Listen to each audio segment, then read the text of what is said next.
What does perfect even mean? Is there even such a thing?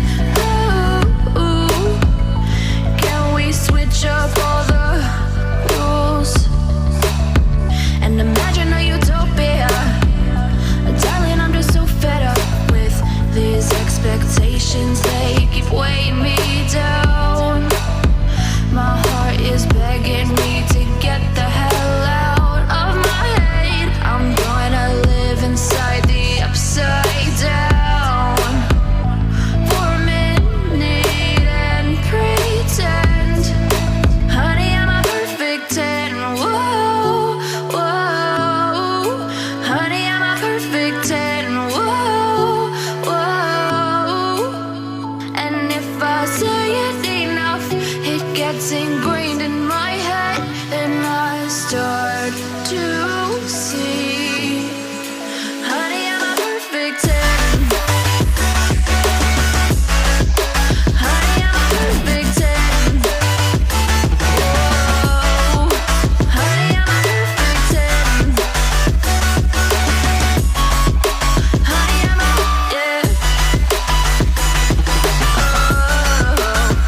Yeah, I've discussed it with myself, and I'm disgusted with the way we're told to have a certain face, a certain weight, because we aren't pixels on a screen. No, we're human, we breathe. Every single thing we see curated, it's overrated. These expectations, they keep weighing me down. My heart is begging me to get the hell out of my head. I'm gonna live inside the upside down for a minute and pretend, honey, I'm a perfect 10. Whoa, honey, I'm a perfect 10. Whoa, and if I say it enough, it gets ingrained in my head, and I start to think, honey, I'm a perfect 10. Honey, I'm a perfect 10.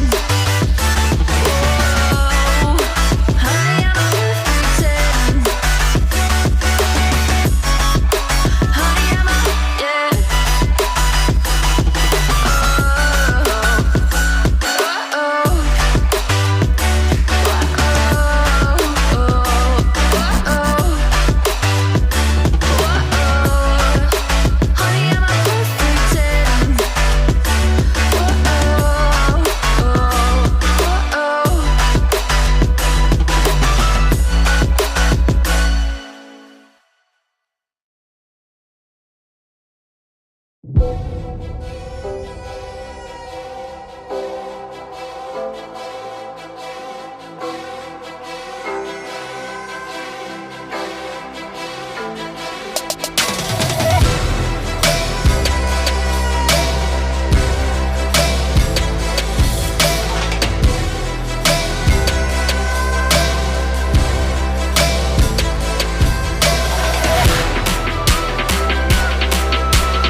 race first before you step into the finals?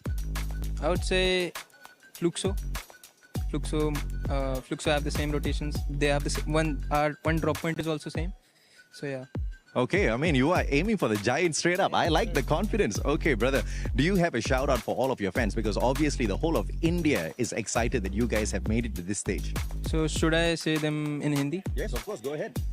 So guys, please keep supporting us और हम अच्छा करेंगे और बहुत अच्छा करेंगे. Sorry, I fumbled. Can I do it again? Of course. Thank you for your love and support, guys. We'll do good. हम अच्छा करेंगे और हम अपने इंडिया का नाम प्राउड करेंगे. जय हिंद, जय Bharat. All right, thank you very much. There you go, Shanky, the one and only. S8UL Esports is in the house. I feel like I'm in a safari and we have got so many of these creatures to catch one after the other. This guy is one of the top predators. His name is Troll. Mr. Troll, how are you, man? I'm fine. How about you? The Indians are absolutely polite. You guys are the only ones asking me how I'm doing. Now, I want to ask you, are you nervous? This is one of the first times you're stepping onto a global stage like this. No, I'm not nervous. You're not nervous? I'm just feeling excited about it.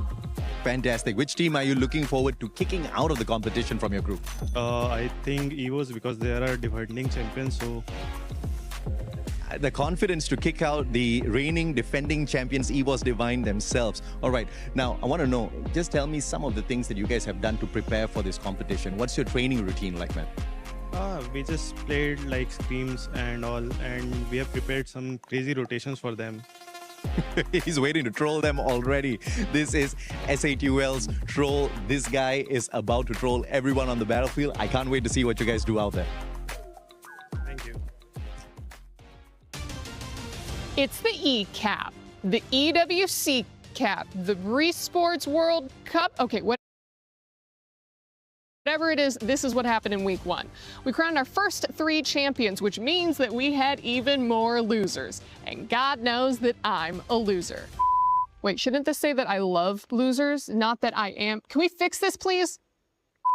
But what happens when you lose? Well, you wind up here, the Boulevard of Broken Keys. Don't sing Green Day, don't sing Green Day. Every one of which represents a tournament elimination and crushed dreams. Losers live forever. Disappointed parents who said that playing video games is a waste of time. On the Valorant stage, 4 of 8 playoff teams were EMEA, and they managed to get 1 whole win. So move over, Europe, because the finals was 100 Thieves and NRG. That's right, all American, baby. These colors don't run, they soar. The Battle Royale of the Apex Legends final featured 20 teams, and no surprise, Team Falcons won. Wait a minute, no, they finished 8th. Sorry, it was favorite Team Liquid who... No, they finished even further back at 9th. Oh, because it was actually 2024 champion Alliance who... Oh, come on, who won? Unlimit? Sorry if I'm saying it wrong, but like most people, I've never heard of them. They beat every top contender to become...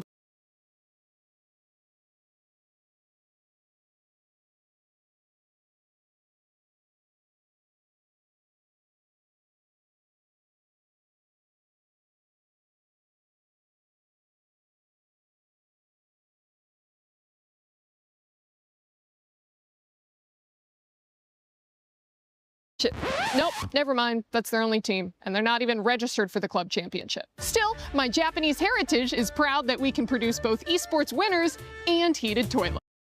Dota 2, or Dota Duh, as it's called here, started its first week of play with solid competition from...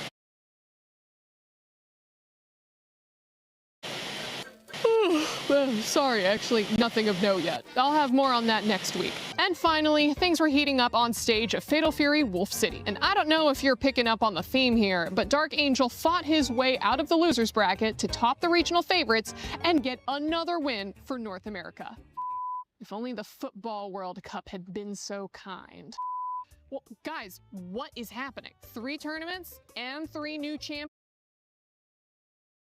No title defense, no favorites able to compete, and all underdogs at the top? I'll tell you what it is, because I've said it before and I will say it again. This tournament is about the losers. See you next week.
points, and after that, manages to score a booyah in the next match. Only then can they call themselves the champions.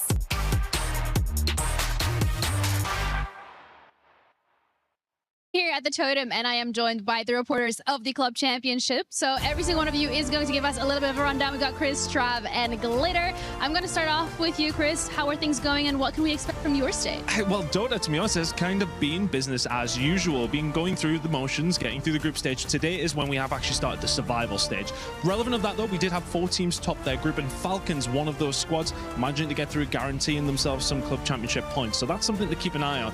Another notion, though, today, we got the first 2 teams coming up in this survival stage. Team Liquid, currently down in their series, not looking too great for them. Virtus Pro, they're 1-1 in their series. So both those 2 teams could go out today. Considering where they're at in Club Championship status, that is a massive, massive result if they go home today. Absolutely. And then from you, Trav? Yeah, so we had Fatal Fury last week, City of the Wolves, which was a big, big thing for Na'Vi in general. So it was Dark Angel who managed to take the 1,000 points home, which is huge for them as well, because they're one of the competing teams in the Club Championship. Second place as well, Virtus Pro have got a large array of teams across it as well. So them getting those 750 points was huge for them. And then Reject as well, coming in 4th, getting 300. So they had a week for those organizations. We're on to Mobile Legends Bang Bang this week, the Women's Invitational, and that has kind of thrown a bit of a spanner in the works. Falcons back again with a couple of rosters, no surprise there. They're investing heavily in Stage 4 this year. And Team Vitality off to a flying start. Yeah, they're the title defenders. I know that for sure. They only managed to get 250 points over in Valorant, so we'll see how that's going to play out for them. But Apex is a very interesting one, Glitter. Yeah, very different from what you guys have kind of been seeing on your stages. When it comes to Apex, it's obviously done, and the winner was Unlimit. Now, that's important because Unlimit is not participating in the Club Championship, so those points gone out the window. But the teams we are paying attention to are Team Vision and Sentinels in 2nd and 3rd, who did manage to get some points on the board for their club. However, now we're going into week 2, and looking forward to that, we have Free Fire, right?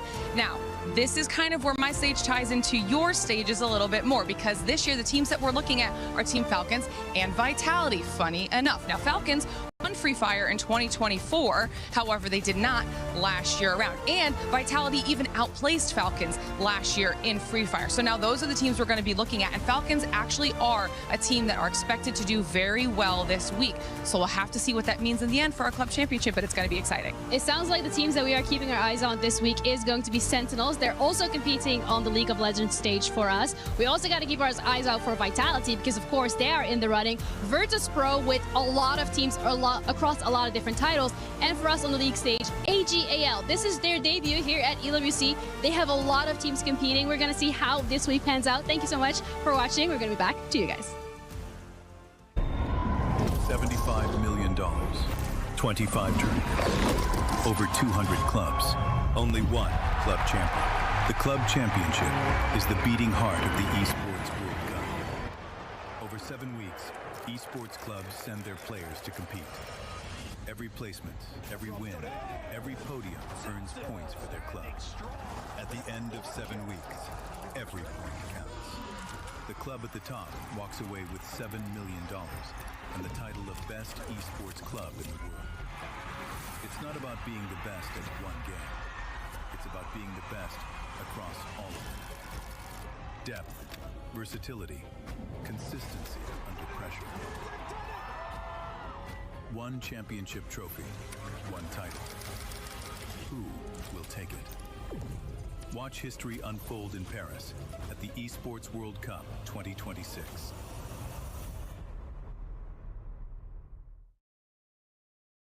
Bonjour, it's Yusul and welcome to EWC26. Right next to me is our player Razia from EVOS Divine, and of course here's our beautiful translator as well. So, to our first questions, being the champions of EWC25 and getting back here again, are you willing to rewrite the history or making something new at this moment? Jadi sebagai champion tahun lalu, adakah tahun ini kamu sudah bersedia untuk melangkah lagi sekali sejarahnya?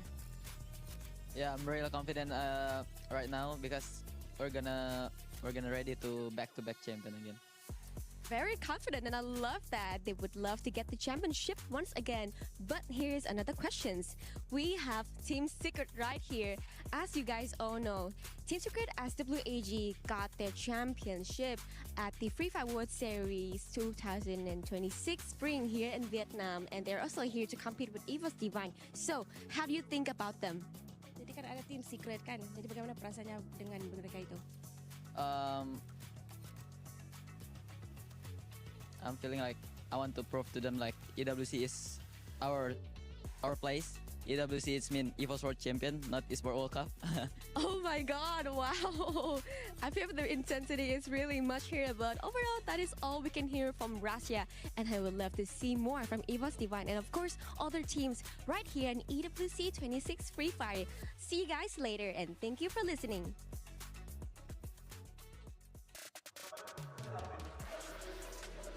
Welcome, ladies and gentlemen, to the Free Fire at Esports World Cup 2026 live from Paris. We're finally here. By the way, my name is S8UL. I'm going to be your studio host, and I'm joined by some amazing talent, none other than Conchita and Neptune. Neptune, I'm going to start with you. How are you enjoying Paris so far? Oh, it's quite different. This is the first time in Paris. I'm really loving it right now, especially the energy that we have right now.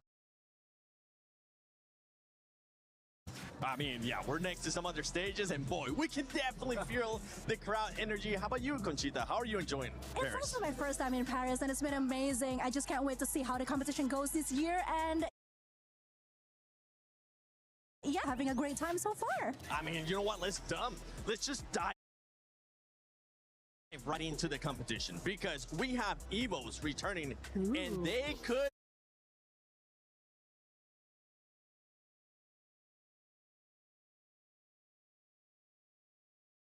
be back-to-back champions here at EWC, Neptune. Oh, have to see though, because on the regionals, it seems like they're having a lot of trouble. So I don't know if it's just a setup so that they will not be known, their strategy will not be known up to this level, but hopefully it's for the best of them, because again, who doesn't want to see them to be back-to-back? Yeah, of course. I mean, if we're talking about EVOS Divine, let's not forget we have Russia, the youngest player, also the MVP of last year. I'm pretty sure that today he's back with a vengeance, and he is going for redemption. Honestly, I think EVOS Divine is trying their best to perform well at the EWC, because I go through the survival, not because I have that much confidence, but also I'm a little worried. Actually, I'm a little worried for them to go into the survival stage, so it might as well be, you know, do it quick, do it better, do it perfect, and then go straight to the next stage. I don't know though, because even I think they're confident enough, despite of the record of not having performed from regionals, they're confident enough that if they are being thrown into survival, they know exactly what needs to be done to get into the grand finals. That has been the storyline that they have even in Southeast Asia, and that's one reason as well. When it comes to the numbers, that looks like they're struggling, but now that I'm thinking about it, how well they are recovering after those instances, so I guess they might be able to do it again even in EWC. I mean, sometimes some teams actually benefit. I know this sounds crazy, but sometimes teams benefit if they end up getting that little extra oomph in survival. But the thing is, as you said, it is scary in survival because only the top 4 will be moving on to the grand final. So I don't know if they want to put themselves in that position. True, but especially as the reigning champion. Yes, that's very true. You know what? I don't know if they want to feel that extra pressure there in survival. One team that's looking to not go to survival and qualify directly to finals is Buriram United. Yes, I'm very proud of Buriram United. I think winning the global finals in 2025 really gave them the confidence they much needed, and EWC is something they've been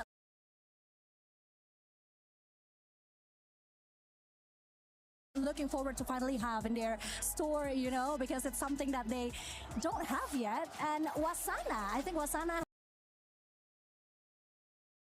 and the way that he's playing, the role that he's taking, I hope that he can be one of the best players that we can see at the EWC 2026. Yeah, I do agree. I mean, Misana being consistent, being the best rusher out of the team, and also the chemistry out of the team right here has been built for so many years. Even if they haven't grabbed any title or has failed in EWC, we've seen how well they recovered on the global finals. And it's not as if they made a lot of change. Yeah. The strategy is pretty much the same. Slow in the beginning, mid game towards the end game. That's there where they get all those elimination. And pretty much that's also the same in Champion Rush, because you don't have to rush that much in the first instance, in the first stages. It's just that Booyah needs to be taken where it really matters, and that is for the last day. And I think it's like a perfect Cinderella story, you know? I mean, they finished 9th in the last year of EWC, but then slowly trying to build themselves up. They show consistency. They finally won the World Series and in the Global Finals. It's just a perfect run for them. This would be a full circle moment for Buriram United Esports. God, they're just missing that EWC championship. I know. Another team that's actually missing that one too, that I know a lot of Brazilian people are going to be happy about, is going to be Fluxo. Fluxo's coming in with one of the MVPs too out of the region in MT7. We'll wait and see what that squad's going to be doing. But out of Group A, when we're looking at it, we also have Falcons in there, right? And that's an org that has won before here at EWC Free Fire. They only have just one player from when they won though, and that was On Fire. Okay, I think Neptune's gonna take this one, because speaking of Falcons, I can hear your voice in my head already.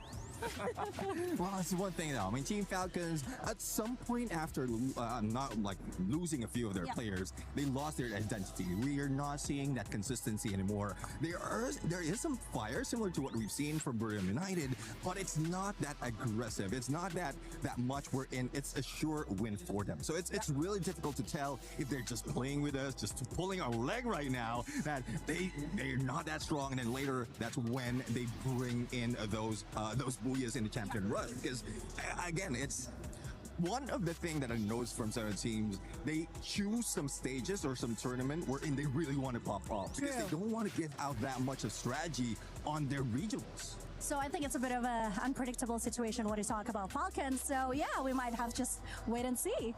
Okay, talking about unpredictable, I mean, we got India coming finally to EWC. That could be an unpredictable and a big question mark to a lot of people, as in Group A, we're going to have tag Apex Gaming. I know a lot of fans are going to be tag on top. We'll see if they're actually going to end up there. The thing is, these groups are going to be playing 12 matches. Yes. Can tag maybe end up surprising us in these first 6 matches that they'll be playing today?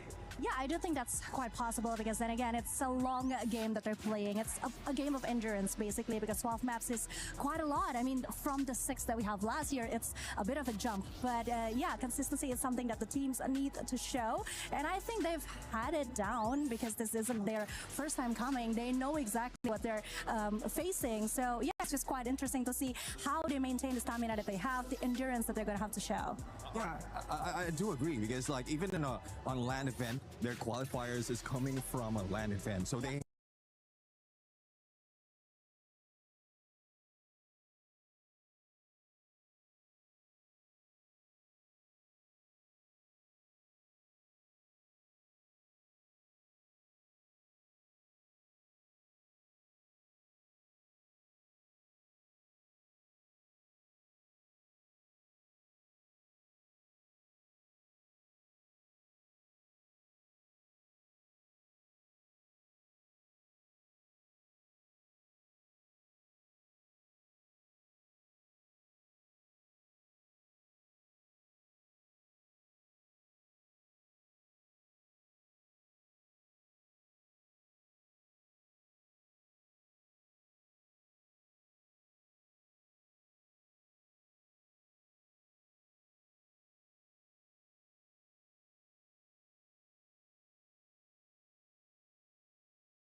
gonna be taking the first booyah of the day. Oh my.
Is our player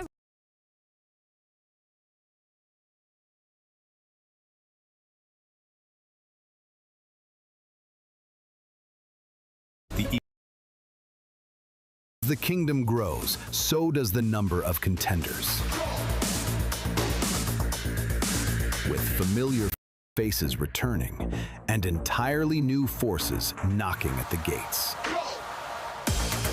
But in the end, there can be only one king, one champion, and one booyah forever.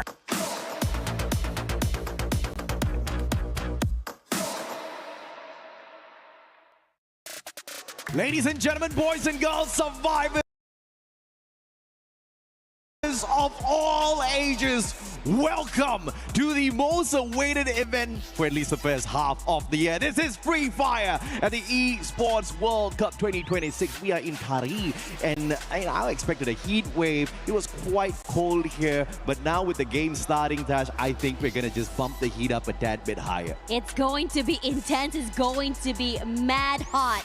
We saw the reigning champions walk in and question marks on whether or not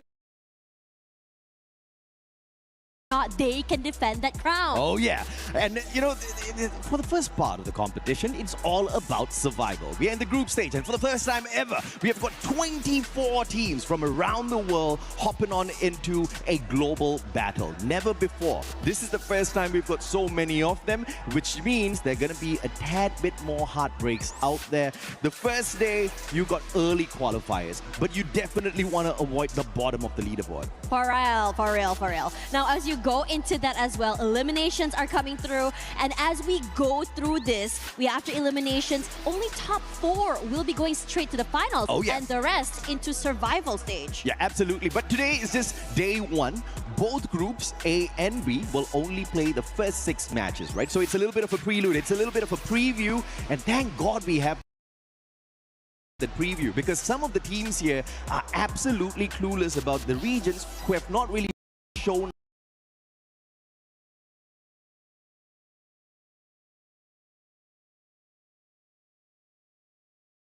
up on a stage where you're able to go up.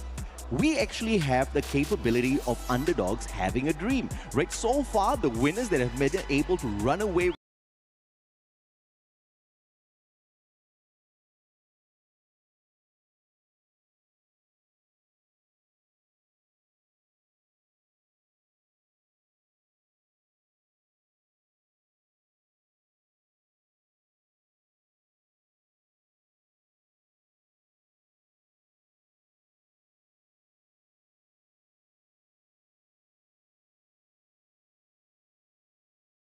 teams are going to be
it away from the compound, looking for the revival on the rest of the Paradox squad. Alu and Pratik making sure they don't make a mistake here. The Valiant Dash takes down Snipes' defenses. They pick up their 4th point. A great start for DRS. Yeah, DRS just walked up and just took the area like it's nobody's business. Snipe back into the game.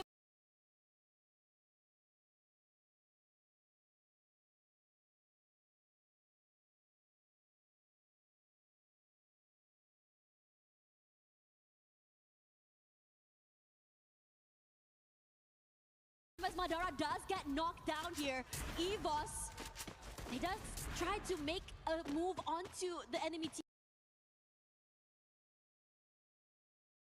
Doing a great job of just annihilating EVOS. Oh, it was a great start here from Demon's Pride, taking on the reigning defending champions in EVOS Divine, trying to take them out of the equation, but it's not going to be that easy. The White Tigers of Indonesia rising to the occasion, instant pickups from their side, and they turn the tables on Demon's Pride, showing them who the true demons of this competition are.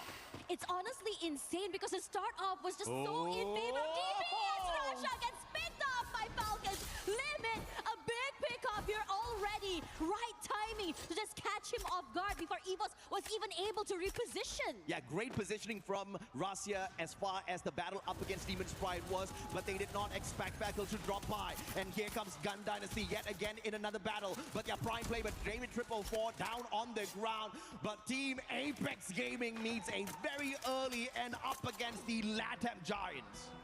Man, we already have 2 teams already out of the game and EVOS in trouble. As Falcons just clean up house, eliminated so quickly. Demon's Pride as well out of the game fairly soon. And these are the big hitting numbers. We talked about this in the pre-show, about what we were sort of expecting to see from the big names. Yeah, I mean, very messy game 1 on day 1 as expected here. Most of the teams just do not know what to expect from the others in terms of drop spot, in terms of rotation. They'll have to stay on their tippy toes and sneak around these compounds as best possible. And if that fails, well, just go all out with their gunfights, just like what EVOS did earlier. But I'll have to say, Demon's Pride was not as big a threat as Falcons. Pina with the car 98 takes down AimGod. Kutush out of nowhere. TEC joining the party as well. 2 teams beating down the players on the side of EVOS Divine. The reigning defending champions might get taken out a tad bit too early here.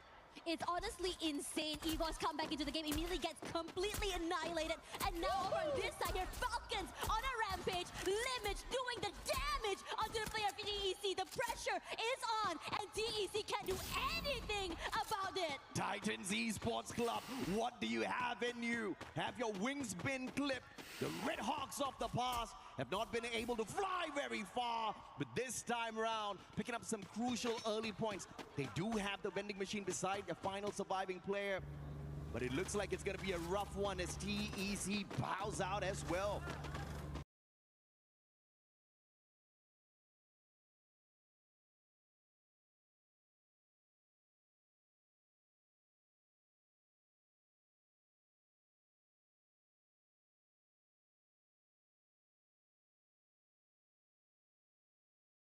There's just so many things happening around the map right now as we're looking here. Loud and EVOS in one compound in the corner. GD trying to rotate into the zone.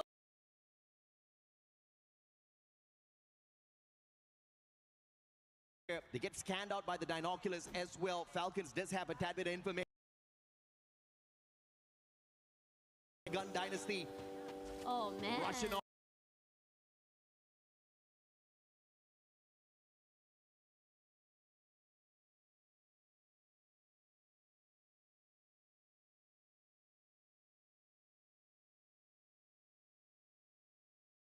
up. Racha versus David 444 is going to be a rough one for Racha, but they do have the electrotherapy on their side. Valiant Dash breaks down their defenses. Racha with the M590, but David again, lethal with a Max 7, pops his head. Vega takes out on fire, and LATAM showing you exactly what they can do on the world stage. This is crazy. That circle rotation meant that a lot of fights are going to be happening as this rotation comes through. Middle circle full in control of Loud here as we look at the Falcons try to find their way into the zone, and they're not stopping. That sniper is just doing so much damage in the hands of these players. Pina found by GD already and quickly annihilated. to see David 444 play for Juicy Esports on the Free Fire World Series USA, and the guy was lighting up the battlefield, recently acquired by GunDynasty for a good reason, to stomp down these squads out here at the Esports World Cup. Let's see how far they can go. But Falcons are not out of it just yet, completing their full revival spree here. Back to a full squad, but can they loot up and be battle ready before the next circle? Speaking of that as well, I mean, EVOS had so many close calls throughout this entire game. I think there was two times that they nearly got knocked out and somehow survived middle of the circle already. As On Fire runs for his life. Sypha going in for that chase. Gonna try and stay alive, but he's crunched here as eventually gets taken down. AG.AL, one more to their name. Yeah, On Fire just had no chance there in that situation. AG.AL just swooping on and spotting a little prey and showing that they can be a prime predator. But of course, that was a 2v1, a little bit of an unfair fight. Now a team that has been keeping very quiet is Buriram. They've managed to build a lot of respect for these other squads, especially here on the Esports World Cup stage. Can this be their year? The third time here at EWC, and maybe the third time's the charm for the Thai squad. Last movements now, we are seeing still DRS and PDX still very much outside the zone, really taking their time here. But DRS is slowly moving toward Pina, and it's making me a little bit nervous for them. Loud. They definitely are a loud squad out there. Very constant organization on our global stage around the 2021-2023 timing. But they've been missing the past couple of years. Now back with a brand new roster. And On Fire, man, Falcons just can't catch a break, can they? GunDynasty showing them exactly who's going to be ruling these lobbies from the get-go. On Fire again, just outnumbered the players on the side of Falcons. Yes, they did manage to run around getting those revives, but the team just spread out too thin on the battlefield. Yeah, they weren't able to play together in these situations. You know, you're seeing a lot of respect come through. That's it. As if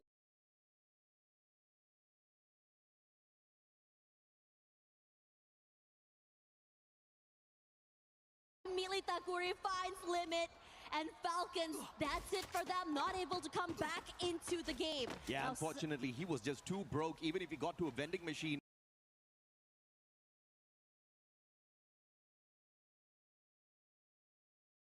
which is quite fine, that situation.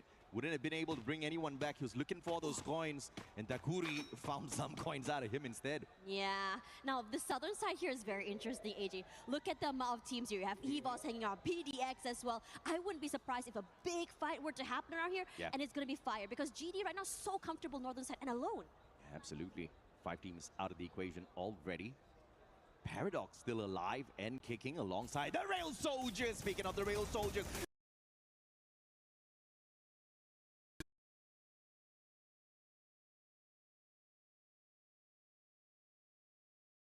from him. Hard to really do anything in this situation. Buriram also coming into the zone as well. But in this situation here, DRS with the upper hand. Just because they have a bit more of a second. Can he do it? Area. Nice. Tried to run away. Had the vehicle. Got sniped, quickly hopped on out of it to play the recovery. Now going to be tanking the damage from the blue. But he's looking for the vending machine. He's got enough coins to bring the full squad back. All he needs to do is just run out of bullseye. But the problem is, he's right in the middle of the bullseye of the crosshairs of the opposite teams who are looking for an extra point and an extra team to eliminate. Looking at how PDX is moving here, they're just trying to find a way into the game here. PDX should probably come through into the peripherals of Loud as well. Now Russia, big kill there onto a player, and even Sneaky somehow off the grid gets knocked out as well. Let's see if or not AG.AL can sneak on in. They're in a great position here, but just a tad bit too close to the edge of the current zone, which is moving aggressively. The problem is going to be DRS for AG.AL as they try to rotate in. They do have a little bit of compound cover. But GunDynasty, full revive, clutch play. The squad is back, but the circle is small. Getting fished out of the skies is a big possibility here. Let's see how the luck is for the side of GunDynasty. Interestingly enough as well, the rotations coming in. DRS very comfortable in the middle side area as well, as we see Snipe getting knocked out here by Trap. Immediately is sent to the lobby, but Takuri is the one that takes away that point. Let's see exactly what the reigning defending champions EVOS can do. It has been a rough start for them, but recovery has been solid for EVOS. Just 6 eliminations, not too high, but it's not about the number of eliminations for EVOS. They just want to get to that final circle, safe and sound, just like what Buriram is doing.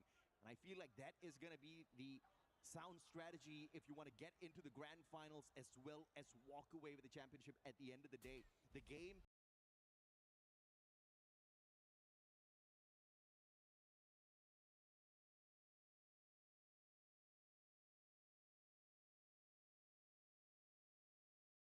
just really come in, steal away the Booyah and those extra few points in the last few battles.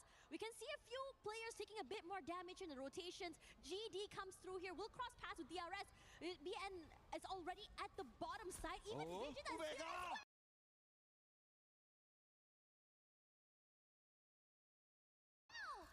Oh, David! Unfortunate for him. They have to pick him up. They have to defend David at all costs here. It's going to be tough. Nameless sprayed down. Moshi with a snipe from across. AWM solid. Barros taken out of the equation as well. AG.AL scurrying around. Barely any points on their side. And as expected, the pressure is on as they try to look for the next circle. And they're going to make a wild rotation round to see if or not they can stab the players on the side of DRS as well as GunDynasty. But they're going to be pressured with all of the glue wall melters.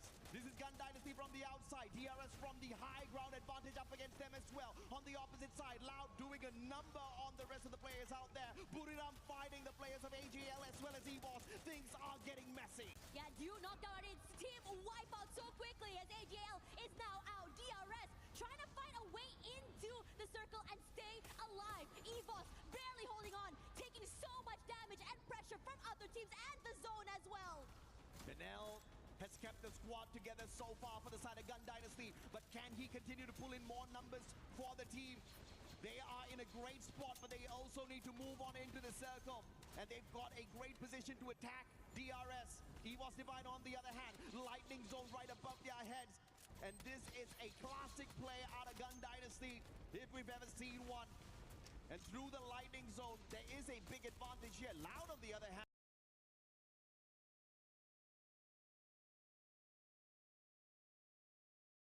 just not stepping on out too much. They will take a little bit of hit from the lightning zone, but nothing that they want to worry about so far. Moshi with the snipe. He was still once again under pressure, but the pickups are instantaneous. They've got the haystack for the extra defense as well, but the angles from the rest of the squad just putting EVOS in a pinch and eliminating them from the lobby. Yeah, EVOS is now out and down for the count as DRS rushes through into the safer zone here, trying to find a way to stay alive and stay healthy. They do. As Loud trying to find a way to just really find an angle onto Buriram United. We see some utilities coming out here, just really zone them away. But no one's making a move quite yet. Not yet. Buriram, cool, calm, collected. Just taking advantage of any extra points they can find out there. Not getting too aggressive just yet. But now up against GunDynasty. Can we see Buriram shine, or will GunDynasty continue to stomp every single squad they come across? David 444 still alive and kicking. But now their super savior still alive and kicking. GunDynasty looking absolutely solid to build their dynasty here, right here on game one. Loud on the other hand, backing away. BZP tagged up from the back. Quaka, Vegas taken out. It's DRS striking up against GunDynasty, and they've got 13 eliminations in the Nepali squad. Absolute wonder run so far on game one.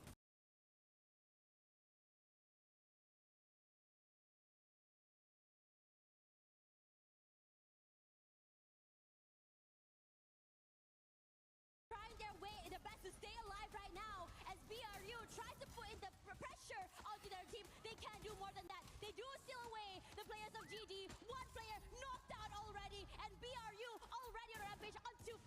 Loud, 6 eliminations, putting the pressure onto Buriram United. Not happening, staying alive despite the chunk of damage coming through for the util. Yeah, Trap just playing true to his name, man. Bringing in the thrill of battle with the A124, trapping in Buriram. They could not use their active skills, and they actually had to wait that out. Quite a number of seconds lost already, but Buriram quickly recovering from that thrill of battle attack. Loud played played the timing well, but Buriram had the extra layer of defense with those fences. And now here comes Takuri. God nades. Guaka finds Moshi. The sniper of Buriram's out of the equation, and Takuri can do a number on them. Can he nade out the full squad of Buriram? It goes wide a tad big. Now Takuri needs to become the doctor for the squad. David 444, the final player on the side of GunDynasty that's alive and kicking, but they've done well enough in this game. 17 eliminations strong. Final 4 teams, 4 regions in the final circle, and GunDynasty is the first one to tap out. Yeah, it's insane now. With Buriram United waiting in the wings. Strokes trying to find a way to chunk down the damage on Buriram United, but they have built a fortress. Wasana repositions, rushes through, trying to find a pickup, but he's not able to do so. As PTP finds the members of Buriram United. They're all knocked down. DRS in trouble. It's all about the timing, and Loud knows that well. They move on in. They've already taken advantage with the initial knock. Takuri has got the quad in hand. Rate of fire up close and personal is going to be deadly. But if Loud continues to close down the distance, those M590s are going to be popping some heads for sure. Trap once again. Thrill of battle locked in. And you cannot use your active skills to take them on. But that knock buys them a little bit of extra time. What can Strowex do? It's a 1v3. He's got a sniper in hand. M590s loaded up on the side of Loud. It's a 3v1 easy play here. As Strowex jumps on back. Loud says absolutely not. They take 4, but technically S team solid. A majority of the team solid players on Loud right now, and they are here to run circles around these teams. Again, Tash, I mentioned during the game, it's not about how many eliminations you get. It's all about strategizing your way towards that final circle, surviving long enough, and taking advantage of the right situations. And that was executed perfectly by this Brazilian squad. Yeah, it's really exciting to see them as well. They weren't too flashy super early. Yeah. But we saw toward that mid-game, they made so much noise. Oh, yeah. They started to get really active. They started to really move around that map. And they're tactical on which fights they wanted to take. Yes. And which fights they decided to just leave alone. And I have to say, it's Trap that was the mastermind of that battle, constantly pulling the timing perfectly for the side of Loud. If it wasn't for them, I think Buriram would have had an easier rotation in that final circle to avoid the battle. But the thrill of battle, and again, even in the final battle up against these players from the side of DRS, it was the thrill of battle that made the biggest of difference. And this guy is not just the support player who activates the thrill of battle from the back and then allows the rest of his team members to get the job done. He hops on into the fight as well with the M590. Phenomenal mechanical skills, phenomenal timing. Everything went well here for Loud, but I have to say that was a really messy lobby, because again, that's exactly what we expect here.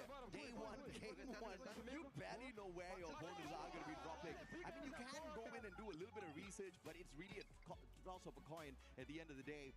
And I think Loud handled the situations out there really fine. Yeah, and I think what's really exciting as well for me personally, I thought that today we're going to be seeing the rise of the underdogs, right? The more quieter teams that never really made that big splash quite yet, because that's usually how day one goes, because everyone's a little bit more cautious. Regardless, after this, we'll be seeing more of the Free Fire at EWC, so do not go anywhere, we'll be right back. Play is in our DNA. Whenever we let it out, it becomes our superpower. Now imagine an entire city being built to supercharge it. Kadir City, powered by Play. Hello guys, welcome to EWC 2026 Paris. I'm Conchita, and right next to me is Wasana from Buriram United Esports. We're gonna have a bit of a chit chat. Of course, we have Kay here to help translate us as well. Okay, Wasana, welcome back to EWC 2026. It's so great to have you back. How does it feel to be back? And 2026 นะกรุงปารีสนะฮะอยากสอบถามว่ารู้สึกยังไงบ้างที่ได้กลับมาเล่นในรายการนี้แล้วก็พร้อมขนาดไหนฮะก็รู้สึกดีใจมากครับที่ได้ครับแล้วก็การเตรียมตัวพวกผมก็เตรียมตัวมาพร้อมครับเต็มที่เลย 100% ครับ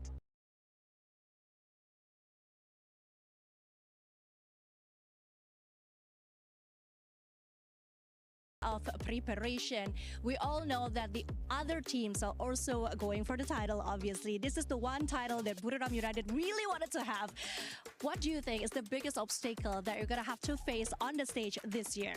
ก็เมื่อกี้เราพูดถึงว่าเราเตรียมตัวมาอย่างดีเลยใช่ไหมฮะอยากสอบถามว่าทุกทีมเขาก็เตรียมตัวมาพร้อมมากที่จะได้ขึ้นเป็นแชมป์ในรายการ EWC 2026เนี่ยฮะอยากสอบถามว่าเรามีอุปสรรคอะไรไหมในช่วงการเตรียมตัวการแข่งขันครั้งนี้ครับก็น่าจะเป็นเรื่องสำหรับผมก็น่าจะเป็นเรื่องสุขภาพครับเรื่องแบบปัญหาของตัวเรามากกว่าก็คือตอนนี้ก็พร้อม 100% แล้วครับ Yeah, for me, I think like it's gonna be like our health issue, like our health condition, because like we have to fly over to like from Bangkok directly to Paris, and the weather is like it's very hot right now, but right now we are good to go. Good to go, well adjusted, even though, yeah, of course, it takes a lot and a while to get here. But speaking of contenders, who do you think is the biggest rival that you have on the World Cup right now? Because if we're talking about EVOS Divine, yes, they are the reigning champions, but it hasn't really been a great year for them. ก็อยากสอบถามว่าคิดว่าทีมไหนฮะที่จะเป็นว่าแบบเป็นอุปสรรคหรือว่าเป็นตัวที่แบบว่าเป็นทีมที่ทำให้เราเข้าถึงจุดที่เรียกว่าเราได้แชมป์ได้ยากที่สุดครับสำหรับผมก็ไม่มีนะครับเพราะว่าส่วนตัวก็คือน่าจะคิดว่าเป็นที่ตัวเองมากกว่าถ้าตัวเองในวันนั้นเล่นได้กันทุกคนก็น่าจะไม่มีปัญหาอะไรครับ I think that there's none of the team that gonna play against that's gonna be like the obstacle for us to claim the champion title. Self and our players in the team, like if we can play on the level that we practice, everything gonna be fine for us. Ooh, that is a great answer. I love your answer, by the way. Love the confidence. Is there anything you'd like to say to the other team that are also competing against you today? มีอะไรอยากจะฝากถึงทีมอื่นๆที่จะเล่นกับเราในวันนี้บ้างไหมฮะก็วันนี้ผมขอจองท็อป1ไว้ก่อนนะครับ Well, top 1 is mine. Ooh, my God, I'm so excited. I can feel the competition already. Thank you so much, Wasana. Thank you for having this interview, and thank you for watching us. Welcome back, everyone. We start off our first match today hot and loud as Booyah is the one to get that first Booyah of the day. It's nice to see the top 4 teams within the first game in itself be from 4 different regions out here. Everybody's hungry. But what has been shocking the world is how GUN multiple times, they just got hunted down. And that's exactly what you expect out of the LATAM squad. Again, mechanically very sound, and it looks like they have definitely worked on their rotations a lot. I feel like this is one of those teams we have to look out for, looking like a solid team to make it into our grand finals, maybe even one of the first 4 to qualify into the grand finals directly. But DRS, that was the standout team for me because nobody would have expected that sort of a performance out of the Nepali squad. Yeah, coming into DRS as well, I think that they're really good, not only at rotations, but also moving with their fights. They have a lot of zone control when they find an area. They are not quick to give it away either, and they're not quick to just really go and overhit and go for these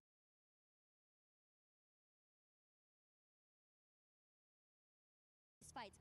I'm seeing a lot of respect they're giving to other teams to make sure that in terms of survivability, they can survive all the way to the later stages of the map. Yeah, I feel like, you know, in this game, what sounds easy is absolutely difficult to execute out there on the battlefield. We talk about how important the mechanical skills are. We talk about how important the decision making and the timing is going to be for a lot of the squads out here. But DRS pulled off these things absolutely perfect in this first game, right? You look at the mechanical skills, they were handling some of those gunfights like pros. Their timing were absolutely perfect. They have great numbers behind them. And it's a bit of a shocker for me because we definitely saw their performance at the Free Fire Max Asia Invitational. And they didn't really give us a lot to talk about, right? They had some good games, but fairly inconsistent with their run. But a game this explosive up against a lineup of squads that's, you know, global level, superstars, multiple-time world champions, it's insane. And you got to respect that out of Nepal. Now, the big question is, of course, going to be whether or not we're going to see the consistent plays out of them.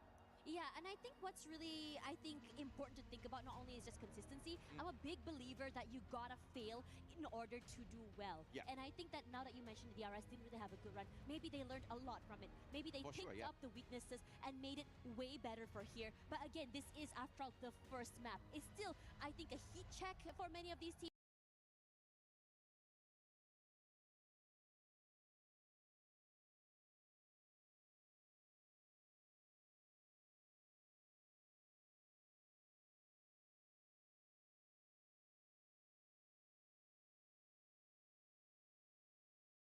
throughout the first map. It's still, I think, a heat check for many of these teams. Yeah. They're trying to figure out where the drops are, how each team plays, how the rotations are going to go. Yeah, and also if you look at it from a standpoint of how much of pressure these squads are under, the bigger your... Yeah, I was about to say that as well. You know, coming in, we've seen so many legendary teams just really, you know, find their way almost to the finishing line and then just completely lose their cool. Yeah. And the thing is, when you have nothing to lose, when you are on a big stage where you're just saying, hey, let's just come in here, have a great time without having to really bow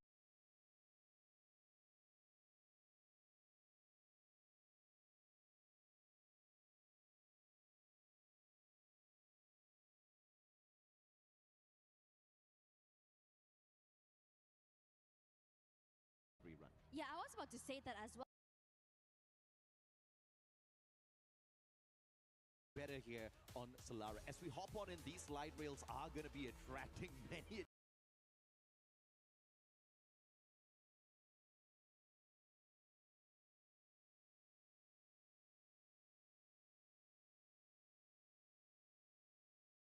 teams to your compound. I think the third-party situation in Solara has always been extremely exciting to watch, and it looks like GunDynasty. Early clash up against the Malaysians. Aurora Gaming, EQOO Drain, battle up against GunDynasty. It's going to be a rough one. Yeah, and it's always going to be super exciting when you go for these early fights. The rest of the map, though, fairly safe other than AG.AL. AG.AL right now also is, I think, very, very hectic. Now, in this situation there, I am wanting to see how GD is going to be handling this. As we're rushing forward already, barely alive, as Astral already had turned on that time turner. Yeah, this is a 50-50 early hot drop. Aurora does have a chance in here if they can manage to flank around and play their strategy well. Trogon in the hands of Jun. Axel, AUG in hand. The sniper of the squad does not have his preferred gun. Jun for the backup. Axel nails him down with a headshot off of the AUG. And it's a great start here for the Malaysian squad. Maybe this is that perfect comeback, that perfect revenge early on. As GD snuffed them out, kicking them out of the lobby a tad bit too earlier. Benel, again, the super savior of the squad, will hit that double revive, making sure even if GunDynasty falls early here up against Aurora, they will stay in the lobby. But the White Tigers, they smell blood and they want the points. Yeah, they're coming in as a third party here as well. Gives a bit of space for Aurora to go for that reposition. It's a bit quiet right now. They don't want to do anything. They can see Aurora leaving away from the area. GD, you got to deal with the White Tigers right now. Apex. The Kimbo Vector in hand. Rate of fire is there. The damage, questionable for sure.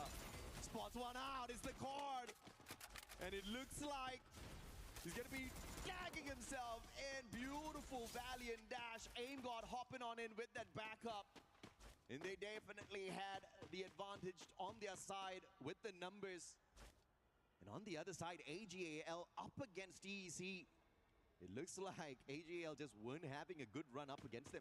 No, it's just so unlucky to meet them. I just want to say I'm living this proactivity coming in from EVOS. They heard sounds coming through. They go in and just force that third-party fight.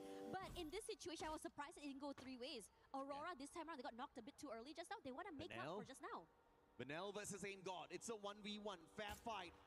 AimGod spots him. First shot finds no connection.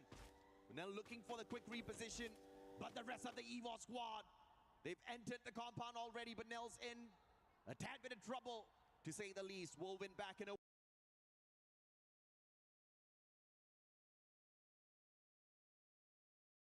way. Team Apex Gaming, can they take the fight up against the 2024 Esports World Cup champions and walk away with the victory here? There is a vending machine in play, and you can see the Apex player already camping away at it in case they need to pull in a quick revival. Raja on the hunt. Sayuljad has been spotted out already. Wolven sticking his head out. That is a bait on fire, flanking around from the right-hand side. Max 7, his own glue wall keeps him in a way, and Wolven with a timely time turner to keep himself in the run. Oh man, and here comes the firepower from the Falcons, knocking a majority of the DAG players down here. 2 eliminations already done and out here, and now they go for more. TAG is stuck in the corner. Uh-oh. 3 players crunching him all alone. Oh. The wave from On Fire is here. A 2v1 swing out means that he cannot survive. Man, Katie God, I don't know where he is, but he was in a fantastic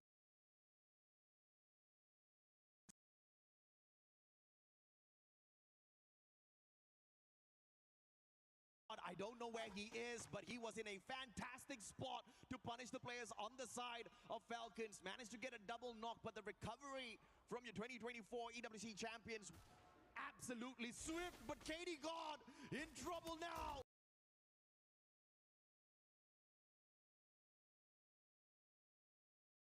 Team Apex Gaming, they've already hit the revive, and they're holding on.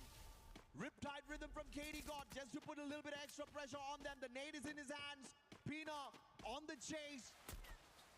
Katie God will stay safe still. And now he has an advantage as he hops off of the slide rails, takes another shot straight to the back. And Pina with the mini Uzi looking to see if or not he can take him out of the equation. Vending machine right beside, it's a 1v1. Katie God has the better gun in this situation, but Pina absolutely sneaky, just hopping on from the back of the glue wall, taking the shots, quickly hiding away. And from having a disadvantage with the gun, Pina turns things around.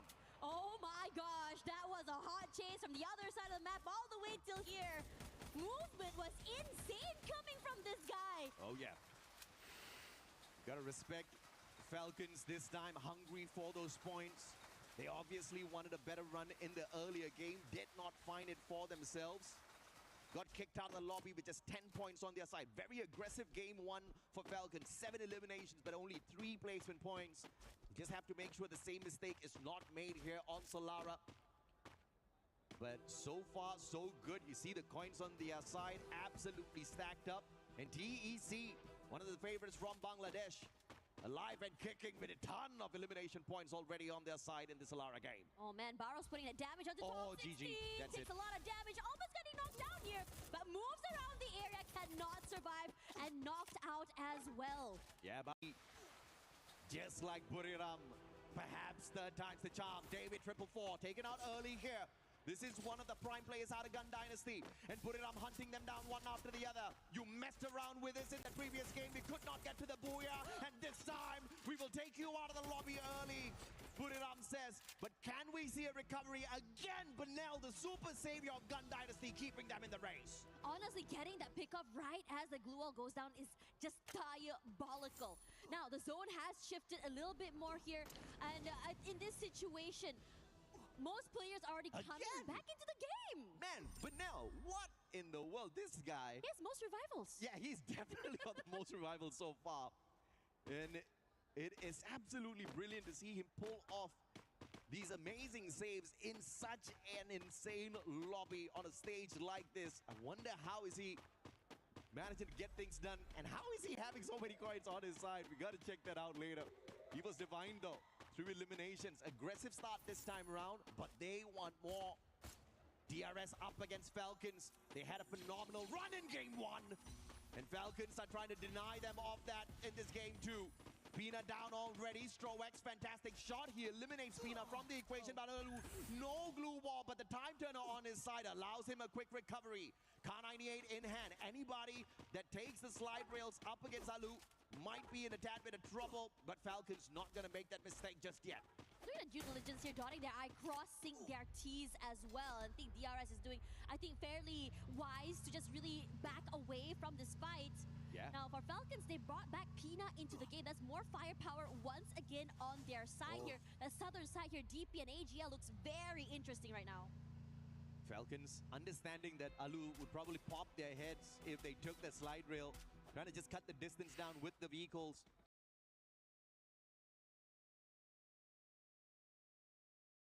On the other side, Demon Sprite, top 16, tagged up already. That Moko giving away his position, and it's too easy for Dew to go in for the follow-up. Super Sniper turned Russia in this situation, connected with the electrotherapy. This is the result of too many clash squads. And in this situation as well, I think everyone is just sort of like kind of moving away on that western side here, just trying to find a way into the zone, making sure that they don't get sniped out as they take that slide rails. We saw so many of that happening way too soon. Well, it is fun for us viewers to see it, but for them, it's probably a very, I would say, high-stakes, heart-attack situation. The Clash Masters competitions have forced the snipers to play a closer range battle, which means more shotguns, more SMGs, and it is having its results shown beautifully on the Battle Royale scene. And that's just going to be making these snipers so much more deadlier. Long range, short range. They're now becoming all-rounders. But this next circle, though, looking deadly. Falcons scanning out the area of Team Apex. Sahil Jad gets caught in the binocular scan. Pina Racha not waiting. They sustain some shots, but they're going straight in for the elimination. And a four-man scan here, potentially by the White Tigers. EVOS Divine and a double scan. Probably Aurora as well as Loud. EVOS in trouble, as two teams have got the information on them. Team Apex Gaming, on the other hand, already scanned out by the Falcon squad earlier on, but Falcons are the ones who are in a tad bit more trouble. Ooh, nice shot. Sahyajat looking for the revival, pulls Shoto back into the race, but he sacrifices himself in the same run. I mean, what can you do? Just really survive longer here. That's it. Katie God in trouble, out of the pen, into the fire, running straight. Oh, EVOS Divine does not spot him out. They don't know. This could just be that survival play, but Tech is right behind him, so this is going to be a tad bit difficult. Oh, no, Thriller battle, GG, bro. I don't know if or not that was super intentional, but Katie God now clipped on by the Thriller battle, has got no way to use his active skill. But EVOS Divine not making the mistake of looking for one extra point and potentially sacrificing two of their players. They know the players of TEC is right there beside them.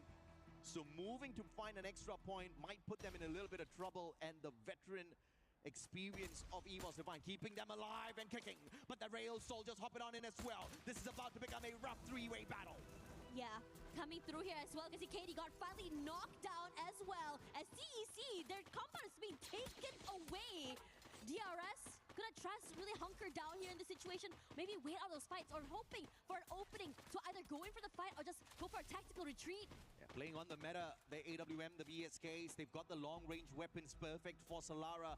And I will not doubt those M590s are on standby for the pop as well. Great rotation by EVOS Divine, avoiding the initial engagement with DRS.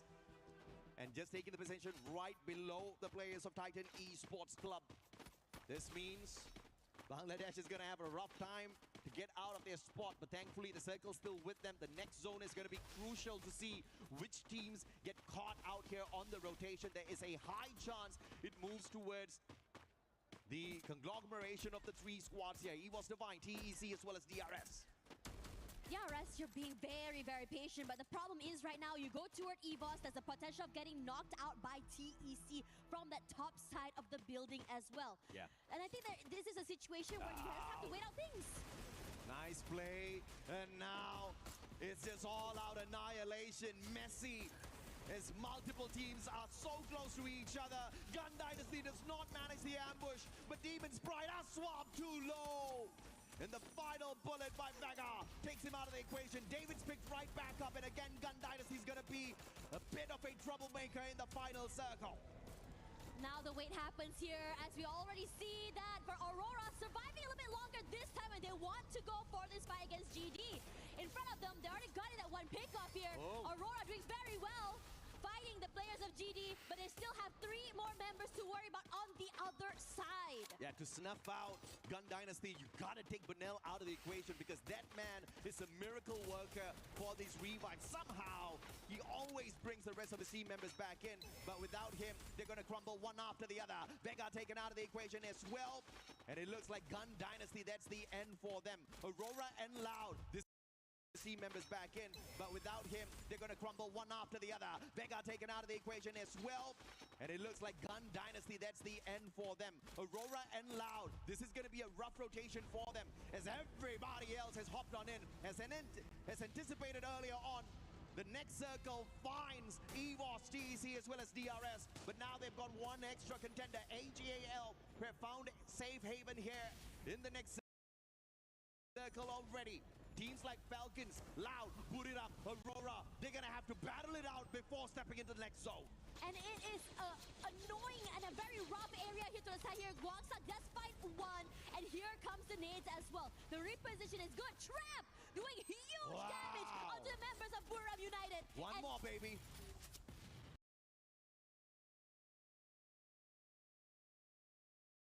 And that's just gonna keep. Backstab took advantage of that situation. Wasana's gonna get snuffed out as well. And it looks like Buriram again not gonna have a fantastic run at the start of our Esports World Cup. Third run, Team Falcons out. The Thai squad dropping like flies one after the other. But AG.AL looking to represent the nation.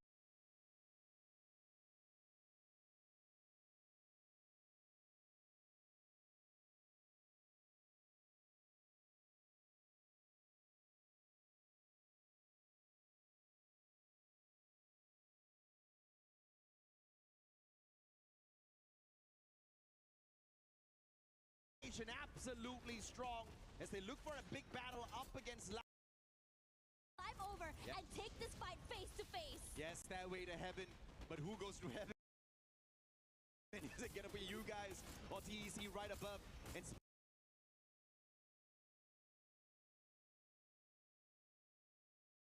smart play by EVOS here. They don't quickly rush on up. They understand that AG.AL is holding on to a prime position right behind them. And they do have the advantage with the move off the circle. AG.AL will have to keep an eye on LYON. And TEC, they don't need to do much with that high ground. They just need to play fishing here. They do have a prime spot and a big advantage in terms of how that circle is now going to move. AG.AL looking really good just now. They move away there. And Rasha's big opening to do is going to put a spanner in the works for AG.AL. EVOS forced out here, takes the fight too loud. Shooting the feed. Rasya, sneaky play.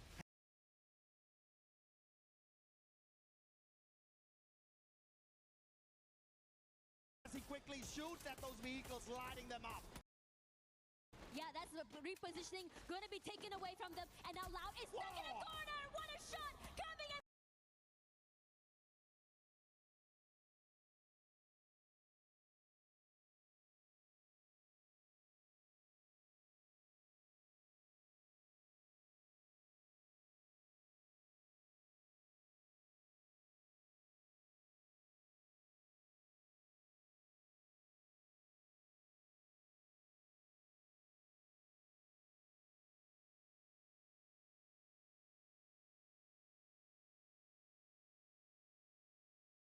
Problem. Aim gone to the M590. Valiant Dash already used up. And he finds BZP from around the glue wall. Looking for another. Annihilates BZP first. And he was...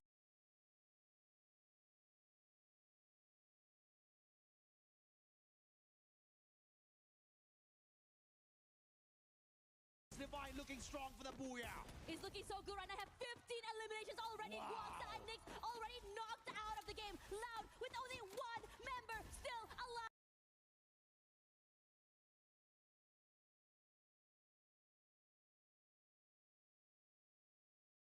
What are you going to do here as AG.AL Nameless still managing to steal away one more elim. Titan Esports Club now down for the count. As EVOS, they know exactly where Nameless is. Where are you going to go? What are you going to do here? A triple man push, but there's still one more player allowed to worry.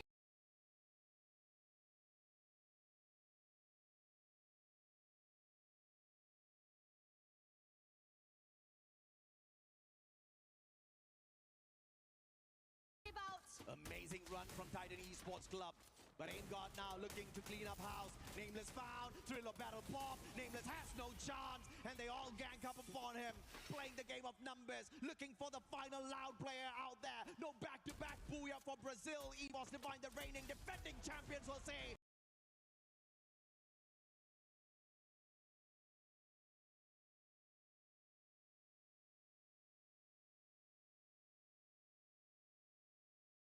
Have been dormant. They have just been hibernating. They have not been a massive threat. Divine, they are rising up to the occasion and they want to prove that the... A it was Russia, and he did. We saw that pressure coming in from him.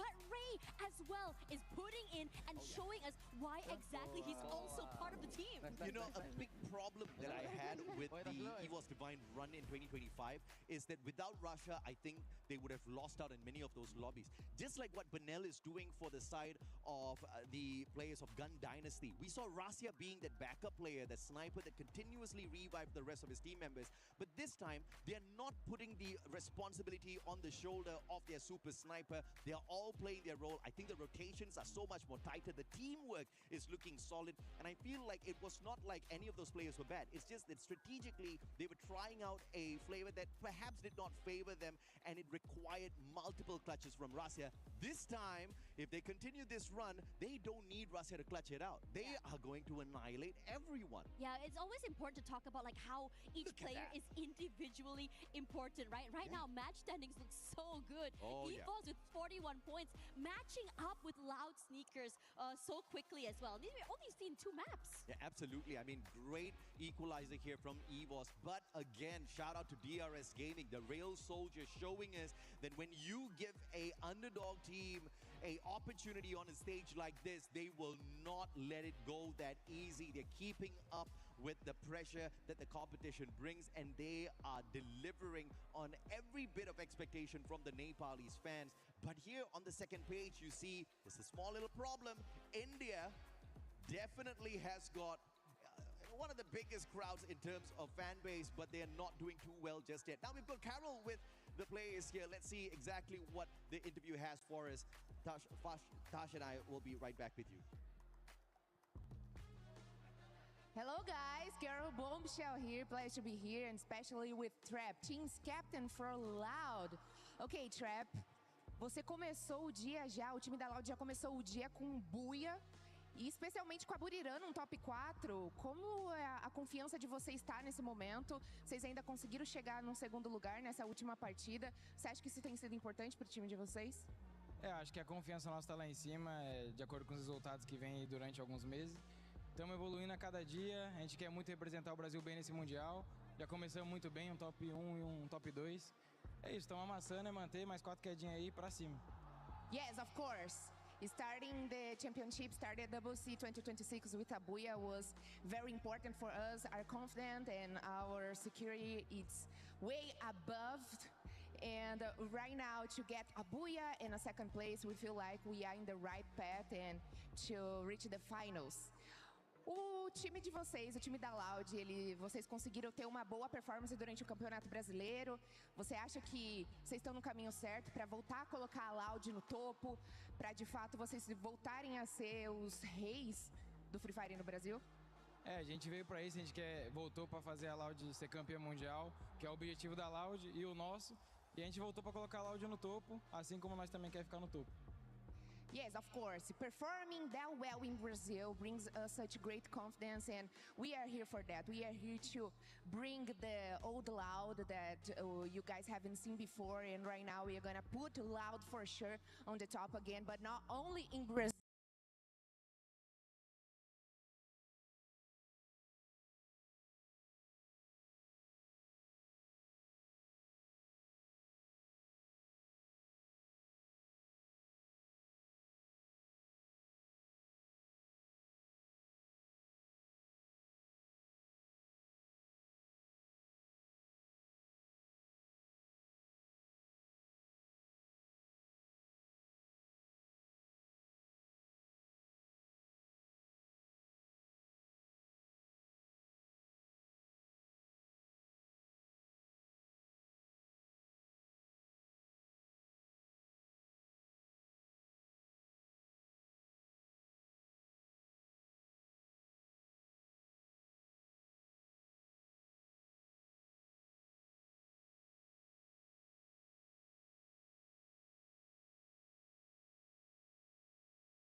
And I'm back to you guys at the studio.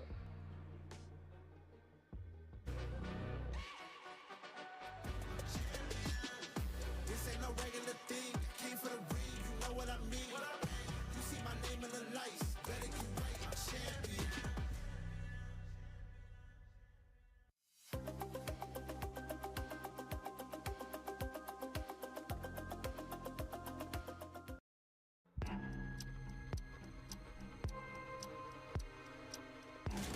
EVOS so exposed, Falcons can ruin it. Unbelievable. Falcons! What we are seeing in front of us here right now. And the team to end it, Russia, with the final elimination. The Wonder Kid gets the job done. Just thinking about we're gonna lift the trophy together. I don't know. I don't think that much when that moment. That was my first international game, so that was quite easy for me to get the MVP, and yeah, very lovely. What made them strong in 2025 was the wonder kid called Russia. You know, he's been in the circuit for many years, and for many years he could not play on a stage like this because he was underage, their best sniper. And I think that was their secret sauce to success. If you look at him, he is the most humble kid you'll ever come across. You know, bright eyes. He never ever underestimates anyone. I think the most important thing is he wants to prove himself out there as well. And the moment he got the opportunity to do that, he did exactly that. EVOS Esports, this is the time to shine!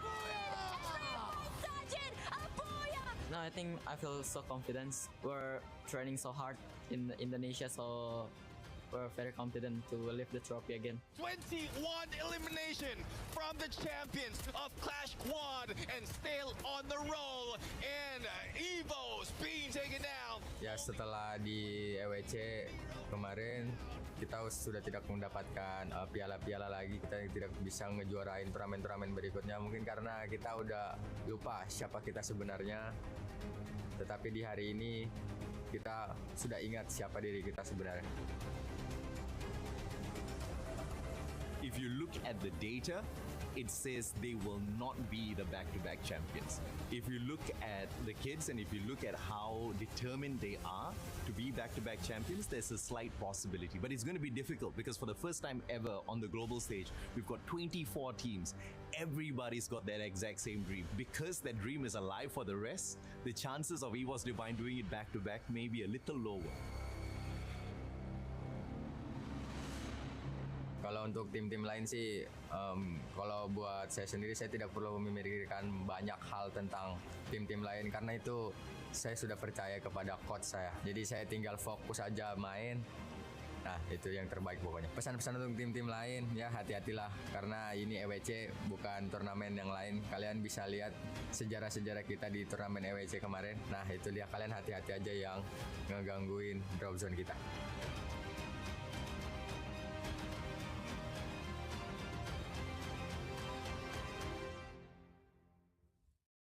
For anybody that was wondering how EVOS Divine was gonna start Free Fire at EWC26, boy did we get an answer because they came in hot. By the way, yes, you saw one more person added to this amazing panel that we have, and it's none other than Lace. But Lace, I'm actually not gonna start with you just yet. I just want to talk to me. Sorry, because I want to talk about end, EVOS. And you were wondering how they were gonna be doing. All of us were wondering how they were gonna be doing.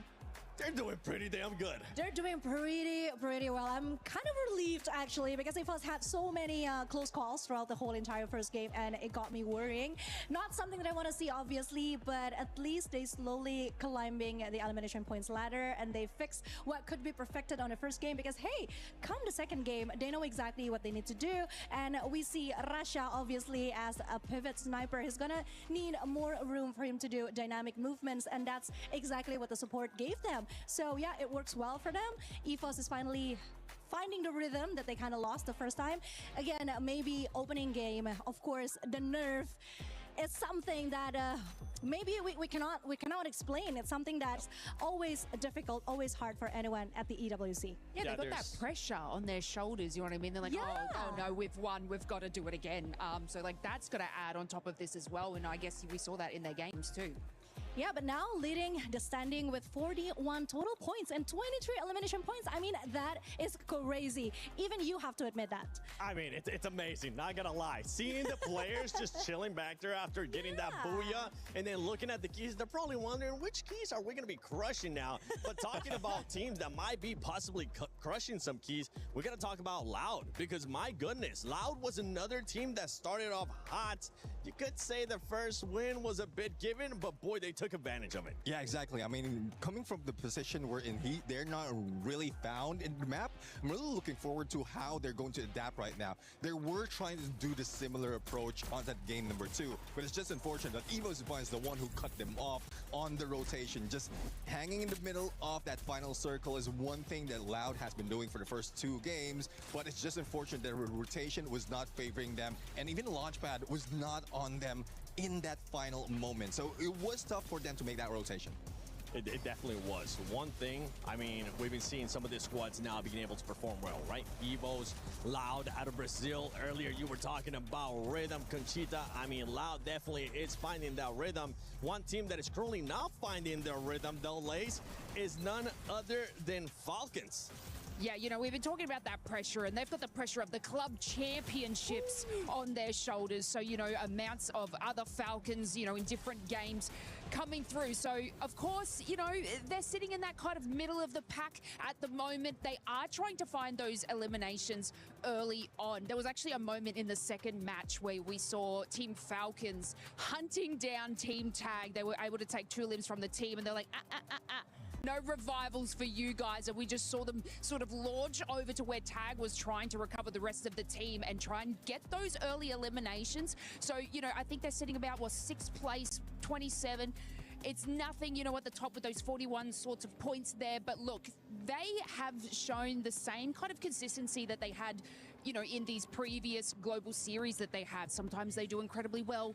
Sometimes they choke and aren't flying like a Falcon should. But look, don't take your eyes off Team Falcons, guys, because they are capitalizing on those early eliminations, which are putting those points on the boards. And, you know, they're just looking for that booyah. Yeah, they're looking for that later on. Let's see if they're going to end up getting it, because I'm looking at number 4 here.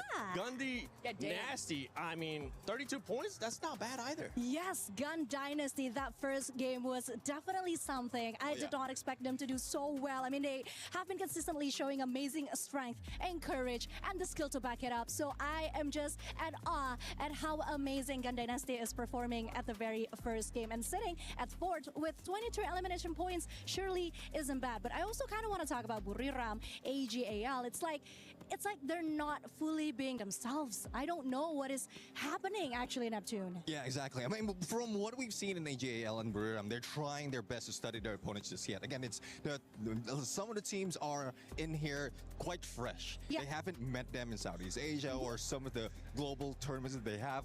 So they need a little bit of time to study their opponents. And that's what they're doing for most part of the game. First half was just silent, and then towards the end, that's where they tried to put in a little pressure. But at some point, there's still a lot of teams surviving towards that final circle. So third party is Buriram United's one's weakness.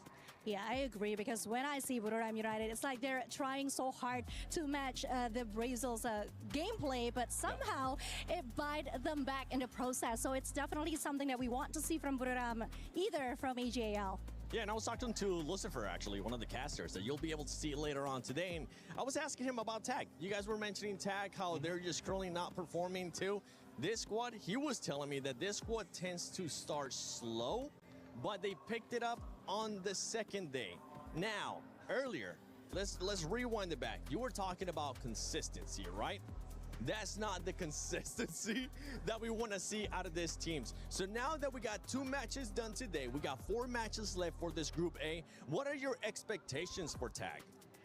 Actually, my expectation is that they could somehow learn from the mistakes, obviously, because the first 2 games, boy, oh boy, they were a little all over the place, if I can say that. I'm really sorry again. It's okay.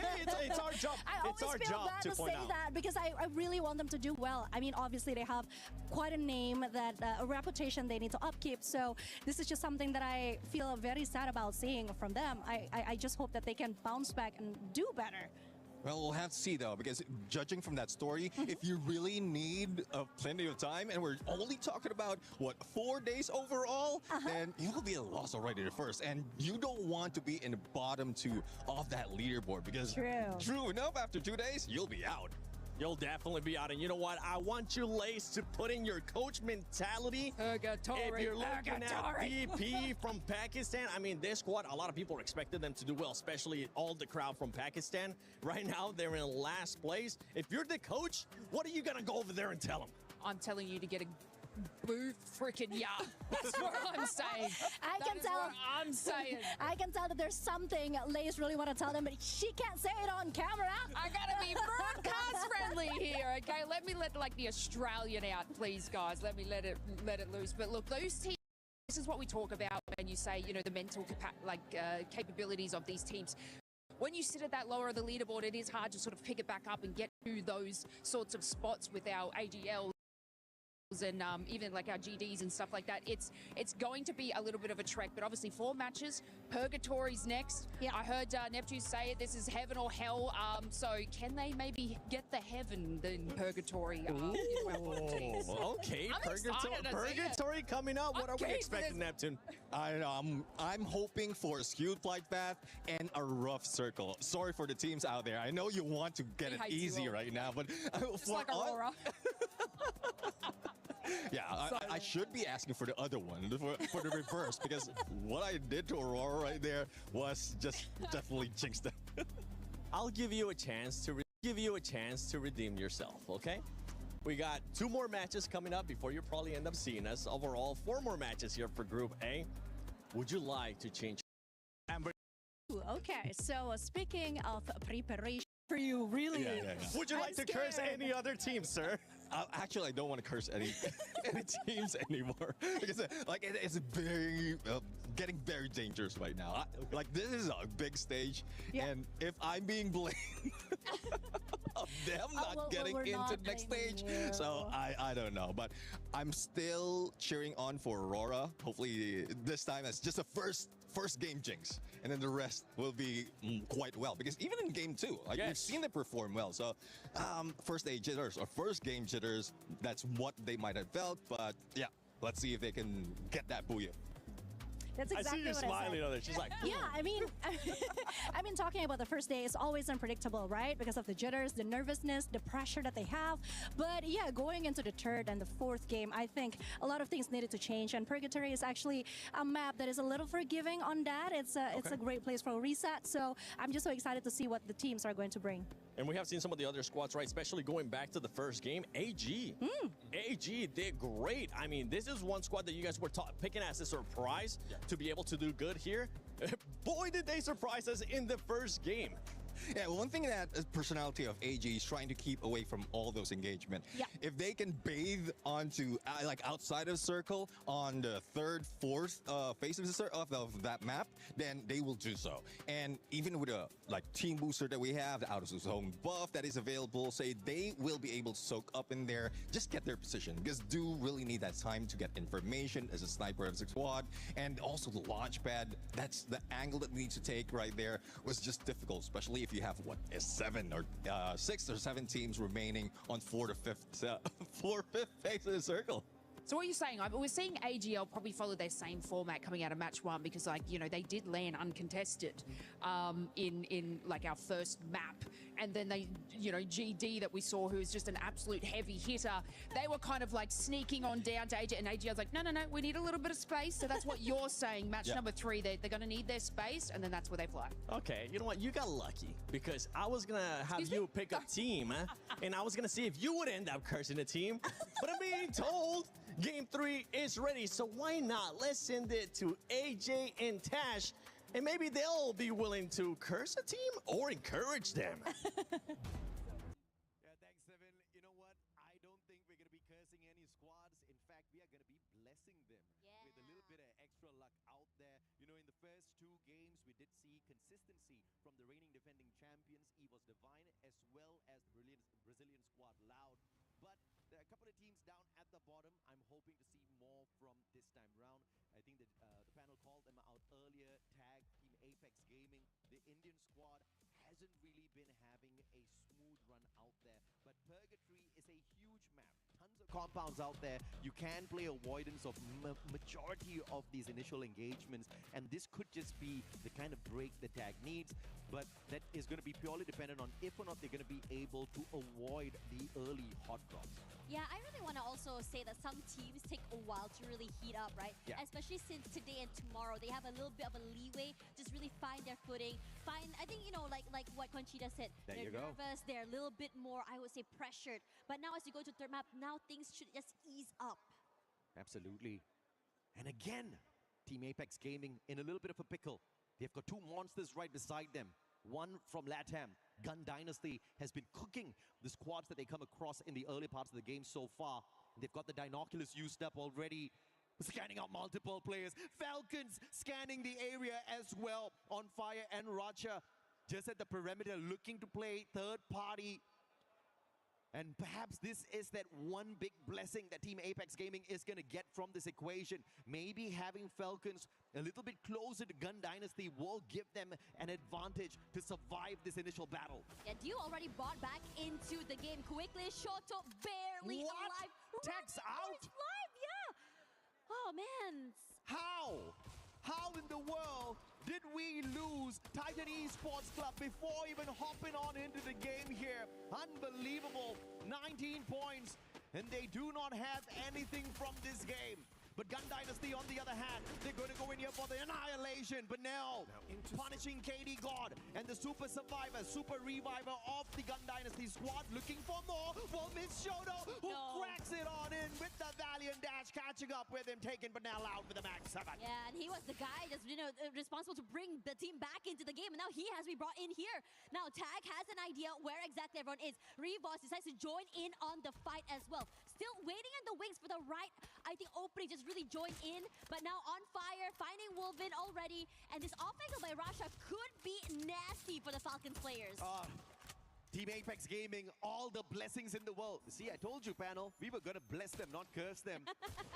With all the blessings in the world, they get to avoid the initial encounter. We thought Falcons was going to be a little bit of a problem to deal with, but the White Tigers have dropped on in to say hello. You turning the table on them. Ain't got taken out of the equation already. Apex, the electrotherapy is on connection, but unfortunately for the rest of the Falcons players, they will not be able to get out of this pinch. Shoto now tossing in the grenade. Can he find more? And it's just going to be the ice grenade that gives him a little bit of an advantage here. What a knock on to Ray. Shoto, Team Apex Gaming not running away, staying and taking the fight straight to them. And it started off with Tag with the ones that's on the lower of Shoto! But Shoto putting the damage here. Rasha moving away. One more! And movement coming in. Rasha cannot run away with his life. Yeah, Chuck the India, baby. Shailjaat, though, knocked down. Shiru finding him from across.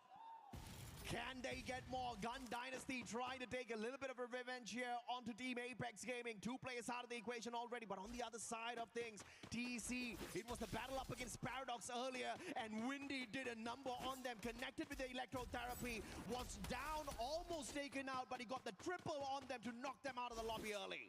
That is almost surgical when you think about it, how they're moving around together as a team.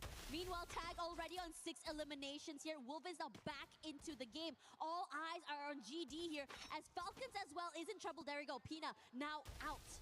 Shout out to production. I love the fact that they caught us up with what happened to TEC in the earlier parts of the game, and it's great to see Africa stepping up their gameplay out there. But Team Apex Gaming, talk a little bit about some step up out there, baby. 7 eliminations already, and they're looking for more. Buriram finding the players on the side of DP. Madara straight down to the ground, taken out of the equation already. Get High and Moshi looking for more. Top 16 though has got the vending machine right behind him, but does he have the coins to bring back his buddies? Now in this situation here, Jonah is just barely alive, trying to stay here. But even then, look at his rotations. I think that for DP, the easiest way to move around this is just really stay alive and move away from the area. Okay, to answer my own question, he did not have enough coins. Madara's not going to be brought right back in. But the stealth bites helps him to reposition, catching up with Aswab. The players now looking to find a little bit of a reset. You will find Paradox, sniping down, snipe himself. Pun not intended. Windy gonna get the wind knocked out of him. Pun definitely intended. And AG.AL getting a number down on them. Paradox, can he continue to survive? And Benel is up to it again, continuously reviving the rest of his team members. He's pulling a Russia on the rest of the world here for the LATAM squad.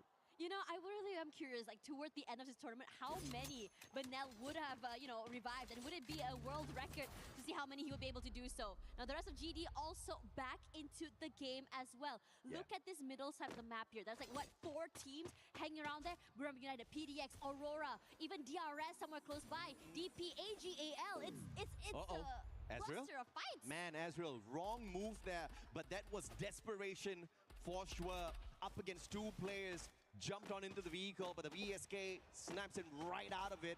And Aurora in a pinch. But maybe the interference of Buriram can help the Malaysian squad here. Alu now focusing on the players on the side of Buriram. Electrotherapy connected to the rest of his buddies. But if Alu gets taken out early here, DRS is going to be in a little bit of a pinch without their support player. But Pratik is in a great position with the Car 98. Should be able to have a tad bit of an advantage here. But the angle's just not working out for them. DRS wants to reposition.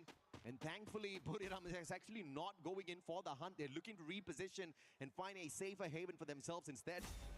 Yeah, Buriram United always like to prioritize surviving super early as well. AG.AL Cypher does get one over on the other end. Got me a bit nervous for Buriram United when I saw some shots coming toward them. I think Loud was really hot at their heels right then. But Buriram United, if they do move forward there, they will be running up against DP. Loud on the other end, just putting in damage toward the PDX and AG.AL players. Again, shout out to the team in the back. The observers have been on fire. Thank you very much for making sure you guys catch all of the action out there, because it is hot on the lobby today. And like you said, we've got too many squads in this next circle, and that's exactly what Purgatory has been able to give us for quite a bit. Stroex and Rasya leading the eliminations, and Benel actually keeping up with them. With the damage out there, I mean, Benel, what a superstar. Super survivor, super rescuer, reviving the squad multiple times. Also one of the rushers of the squad, bringing in the numbers through eliminations for the LATAM squad. This is the best that we have seen out of them, and I feel like they're giving us the consistency that we usually look for. But Team Apex Gaming, great start. Can they continue against the champions of 2024? Falcons right in front of them, but Falcons are spread out. This is a big advantage for Team Apex Gaming. Yeah, this is really great at just really finding its openings. And you can tell they're very hungry. They've been hot on the Falcons' tails for quite some time here. Even Shoto on fire right now. And the rest of TAG wants to collapse onto this fight. They've taken away the space, but Falcons has a little more space to prepare. They got to be careful here. They don't have information. They're rushing straight in. Team Apex Gaming needs to slow down the pacing here, get that info, and then play their positions well, because the flank on the side of Falcons might just be exactly what gives them the victory over Team Apex Gaming. And as requested, Team Apex Gaming says hasta la vista, putting a little bit of a distance between themselves and Falcons. Pina, a sliver of health on him, but no finisher just yet. The Mofo tagging them up, and India, they do give away their positions, but will win. Perfect Thompson play, knocking down on fire. Raja with the M590 looking for the revenge, but those glue walls played perfectly by India. They kept him away. He wasn't able to follow. He cannot come in. And now the rest of TAG wants to go to this fight. Here Raja is alone. Hiding in the corner. On fire's back in the game already. Rushes forward. Raja in the corner and taken down and out. Eliminated already here, but Falcons brings him back in quickly. Yeah, boy, Shoto's on fire. And Team Apex Gaming right back in it. But they got to make sure they finish what they started. Corora right out there. Pina with the support play. Wolvin knocked down already. And this is still trouble time. Team Apex Gaming, they've got the vending machine out here outside the circle. They need to clean up their act right here, right now. The eliminations are looking good, but Falcons are not going to get taken down that easy. Shoto with the flank. What a headshot. Shoto's on fire. And Team Apex Gaming will survive. I love Shoto, how aggressive, how confident he was in taking up that space, knowing how exactly to play with the information and position he has. What a recovery. The revives are on point as well. And Team Apex Gaming on Purgatory. We talked about them having a little bit of extra room to breathe. And with that extra bit of oxygen in their system, they are on fire. And Falcons now on the revival spree, but with 1,300 in his pockets. Double revival, no problems at all. Falcons, though, on a little bit of a reset. Buriram close to their compound, but I don't think the World Champs will be looking to take the fight up against them. Falcons scanning out their area with the Dinoculars, a counter Dinocular used here, potentially by either EVOS or Buriram. As the players on the side of DP slowly makes their way in, AG.AL looking for that backstab. Not intentionally, they're gonna find one, but they're not gonna second guess their movements at all. They want to take DP out of the equation here before they take away their defensive spot as well. I am curious to see how exactly the rotation is going to come in for TAG. They're so far away from everyone else, but this late rotation could potentially benefit them. Letting everyone take this fight early. Benno quick to find Alu here as well. One knockdown. Top 16 also almost following suit here. And AG.AL knowing this, quick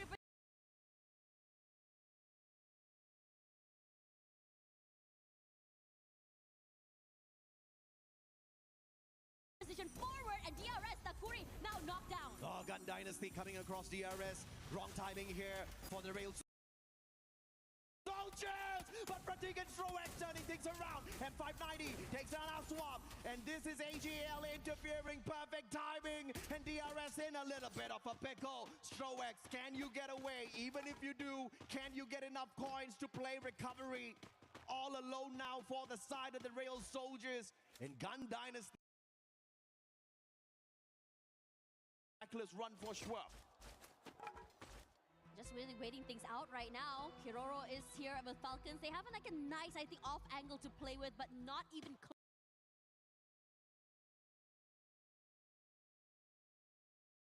close to get into that circle.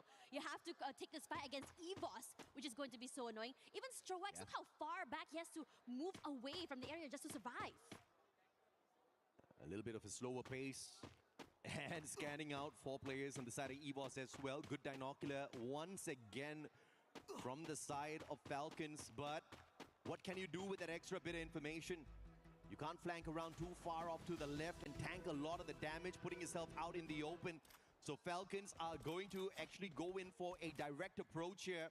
And clearly Abex, the M249X in hand, will not worry at all about losing his bullets. He can spray, barely needing to pray. But Team Apex Gaming, I hope you've said your prayers already. You're coming close to one of the biggest dominators in the competition, who are not really on fire just yet. So maybe that's gonna be the blessing here. Shoto, Superman for the side of Team Apex Gaming, looking for the shutdown. Wasana, looking for those nades as well. And for the time being, the ice grenades tagging them up. But Buriram not going anywhere. They want to take this fight, and they're waiting for Team Apex Gaming to break down those glue walls so they can have an advantage. And meanwhile, over on this side here, EVOS Katie God! The Falcons out of that circle. Pina finds this angle, puts the damage onto AimGod, repositioned, but hard to do anything as EVOS collapses onto the members of the Falcons. On fire, barely alive. One member knocked down as well. Moving together as a team, the double swings are too much to deal with. Yeah, that's what I said, man. Falcons can get all the information they want off of the Dinoculars, but they were just in a rough spot positionally. Could not flank around to the left.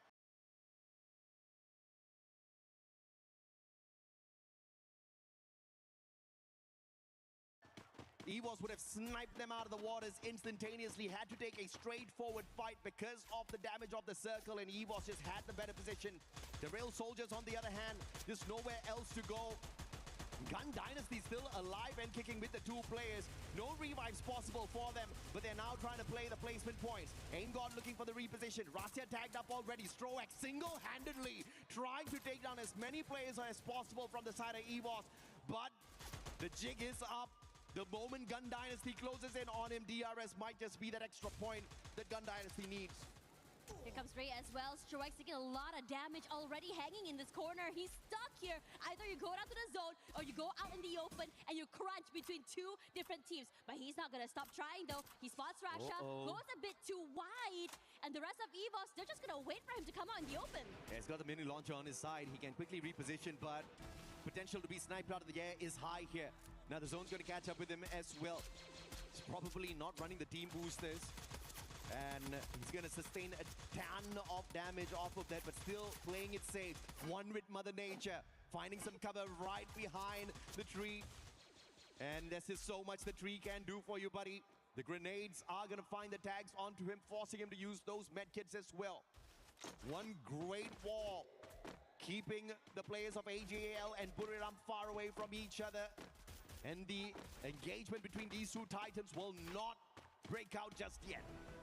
AG.AL had taken a lot of fighting players out here as well. Now EVOS just kind of moving around the zone right now, trying to see whether I can get some pickoffs. Excuse me. Maybe they can just stay away from these fights. Speaking of fights here, BRU up against AG.AL. The only thing separating them is just this wall. Yeah. Cypher does take a bit of damage here, but if anything, eventually Dew will fall.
And of course, towards the end, it was more of a hunting game. The players just looking for those shots. And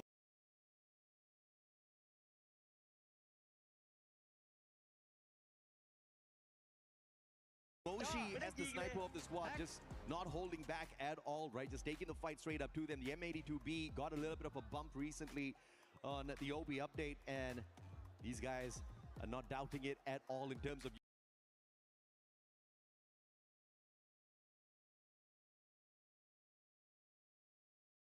usage. Now, we've got a few commercials to play. Tash and I will be right back with you after the panel catches up with you guys.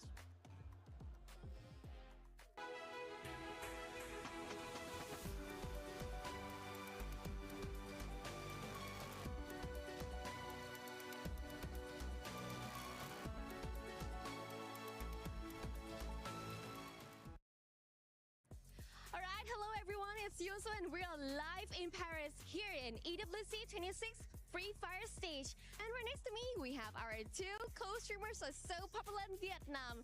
Introduce to you, AG.AL and Cyrus. Xin chào tất cả mọi người. Thì không biết là hiện tại là mình đang ngồi đây sân khấu tại Pháp thì mọi người đang cảm giác như thế nào vậy ạ? Xin chào tất cả các bạn nha. Rất là hồi hộp các bạn, mà không khí ở đây gọi là tuyệt vời và chưa bao giờ mà thấy một cái sân khấu mà lớn như thế này các bạn ơi. Mình không biết là áp lực của các tuyển thủ sẽ như thế nào nữa. Sau đó thì cảm thấy như thế nào ạ? Dạ em có thấy rất là vừa rồi. Trải nghiệm được nhiều. Alright, overall the stage is really hype, big. They have never seen any stage like this. Very special to them in this Free Fire scenes. And overall, a very overwhelming feelings, happy when they're here in Paris to attend EWC26 Free Fire. Okay, so I can see in the comment section thì không biết là từ nãy đến giờ mọi người theo dõi được 2 trận đấu rồi. Thì không biết là cả bác gấu và cả sau đó cảm thấy là các bạn khán giả của mình comment như thế nào vậy ạ? Mọi người có hưng phấn và có đang chờ đợi màn trình diễn của team Snickers của mình không ạ? Bởi vì cái phong thái thi đấu của cái đội tuyển ở Latam hay là ở kể cả Mexico hoặc là Ấn Độ, họ đánh giá thấp Brazil, nhưng năm nay Brazil trở lại khá là mạnh mẽ. Cảm ơn bác gấu ạ. Vậy thì Cyrus sẽ cảm thấy như thế nào về trong 2 trận đấu vừa qua đi? Thì Cyrus đánh giá như thế nào? Bởi vì bảng A cũng sẽ là một cái bảng rất là căng thẳng so với bảng B của chúng ta. Thì theo em thấy thì sau 2 trận thi đấu thì em thấy cũng khá là khắc nghiệt. Nếu mà đội nào sẽ thi đấu mà gọi là xuống phong độ sẽ đội đó sẽ bị loại. Chính xác là như vậy. So as we can see that of this coming tournament, here we have a lot of teams, Latam, India, and so many move on more. And very excited to see a huge circle of Free Fire all attending here to compete their best to get the champions at EWC26. And overall, after 2 matches from Cyrus depends on him. Well, who got the weakness has to go down, obviously. And of course, I can see that everyone is really hyped, especially for Team Secret, as known as WAG from Vietnam, are also here to attend EWC26. We'll attend the match in the Group B after this Group A end. Well, this is the end, and I love the energy of everyone here. Everyone looks so happy and very hyped for their favorite team, and I do hope you guys are also like that. Please continue to support your team. Boy, we had to make sure we got away from some of our other analysts because I know they were hyped. The Buriram has finally showed up. They got that booyah, and this is what we were expecting out of the 3-time world champs. Yeah, exactly. I mean, it's champions against champions right now. One taking the global finals, one taking the EWC. So you would expect really fire gameplay out of that final game, out of the final match, final circle. AG.AL though, I mean, I think like we just looked away, and then the moment that we look back, they were out. So the final 2 teams, 4v4.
happening. A lot of teams trying to go in and out for battle, and that's what makes it exciting because they're just playing it with the spirit of the map itself. Yeah, and now going to the last 3 games here of Group A, right? Earlier we were talking about tag. We wanted to see them being able to step up. I know we have a team from Pakistan as well.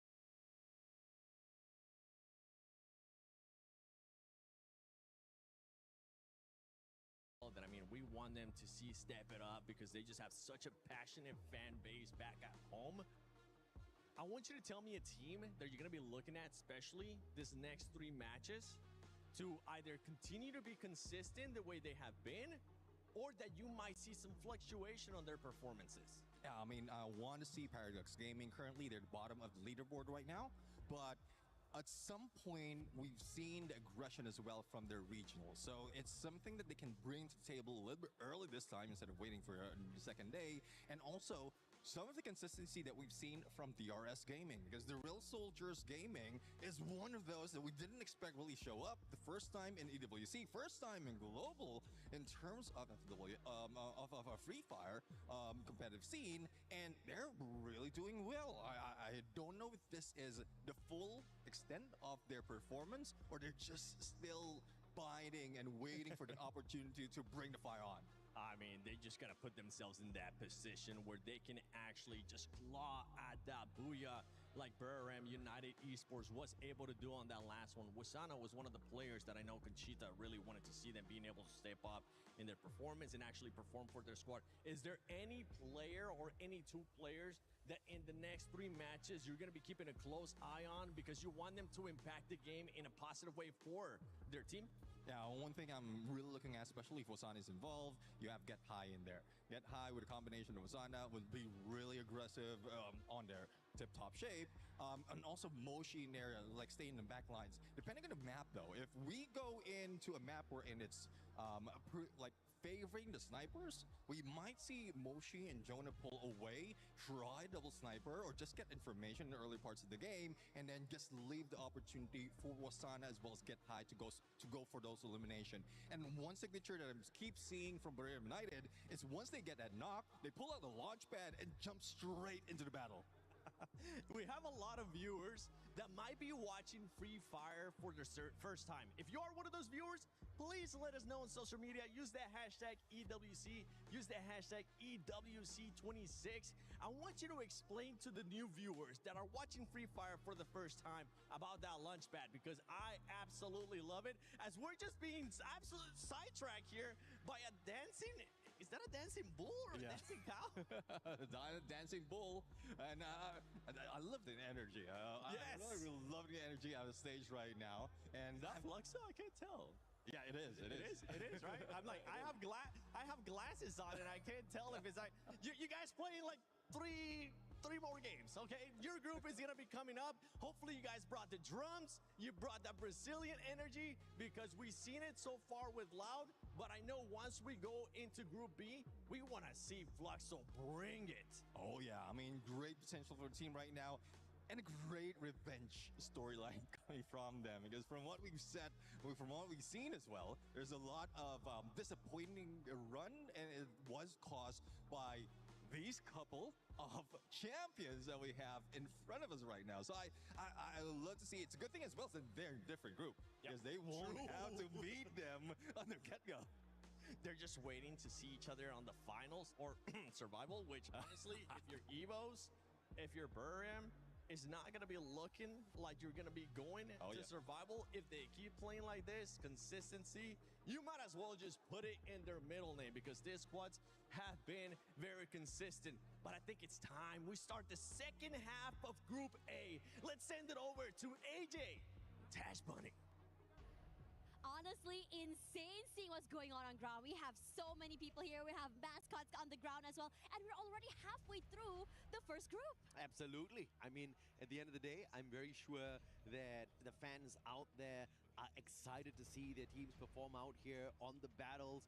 But it is definitely a big question mark for some of the squads, right? You look at Paradox Gaming, you look at how they're doing out there so far. I feel like the gunfights in Purgatory were so much better, but they're still having their first day jitters full on.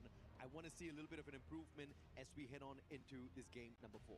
Yeah, I mean, we talked a little bit about, you know, you have how much space to really just warm up that engine, get yourself into the groove of the game. But as we go into today, yes, 2 days, but already for Group A, we're halfway through. 3 more maps to go before they go on a break for the rest of the day and then come back tomorrow. But then again, playing catch-up against these teams is not going to be easy. Locally, for Paradox, this is one of their better maps. So this could just be exactly what turns their fate around here on day 1. You don't really want to be depending on day 2 to find that recovery back into the competition.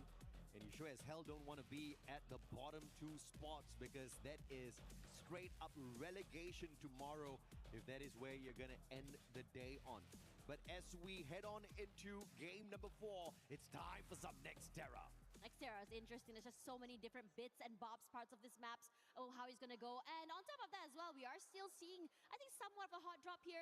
Looking here, we have PDX, I think, toward the Deca Square with another team. I'm not too sure. I can't really see who exactly is that. I believe it's DRS. Russia leading the leaderboard right now with elimination 16.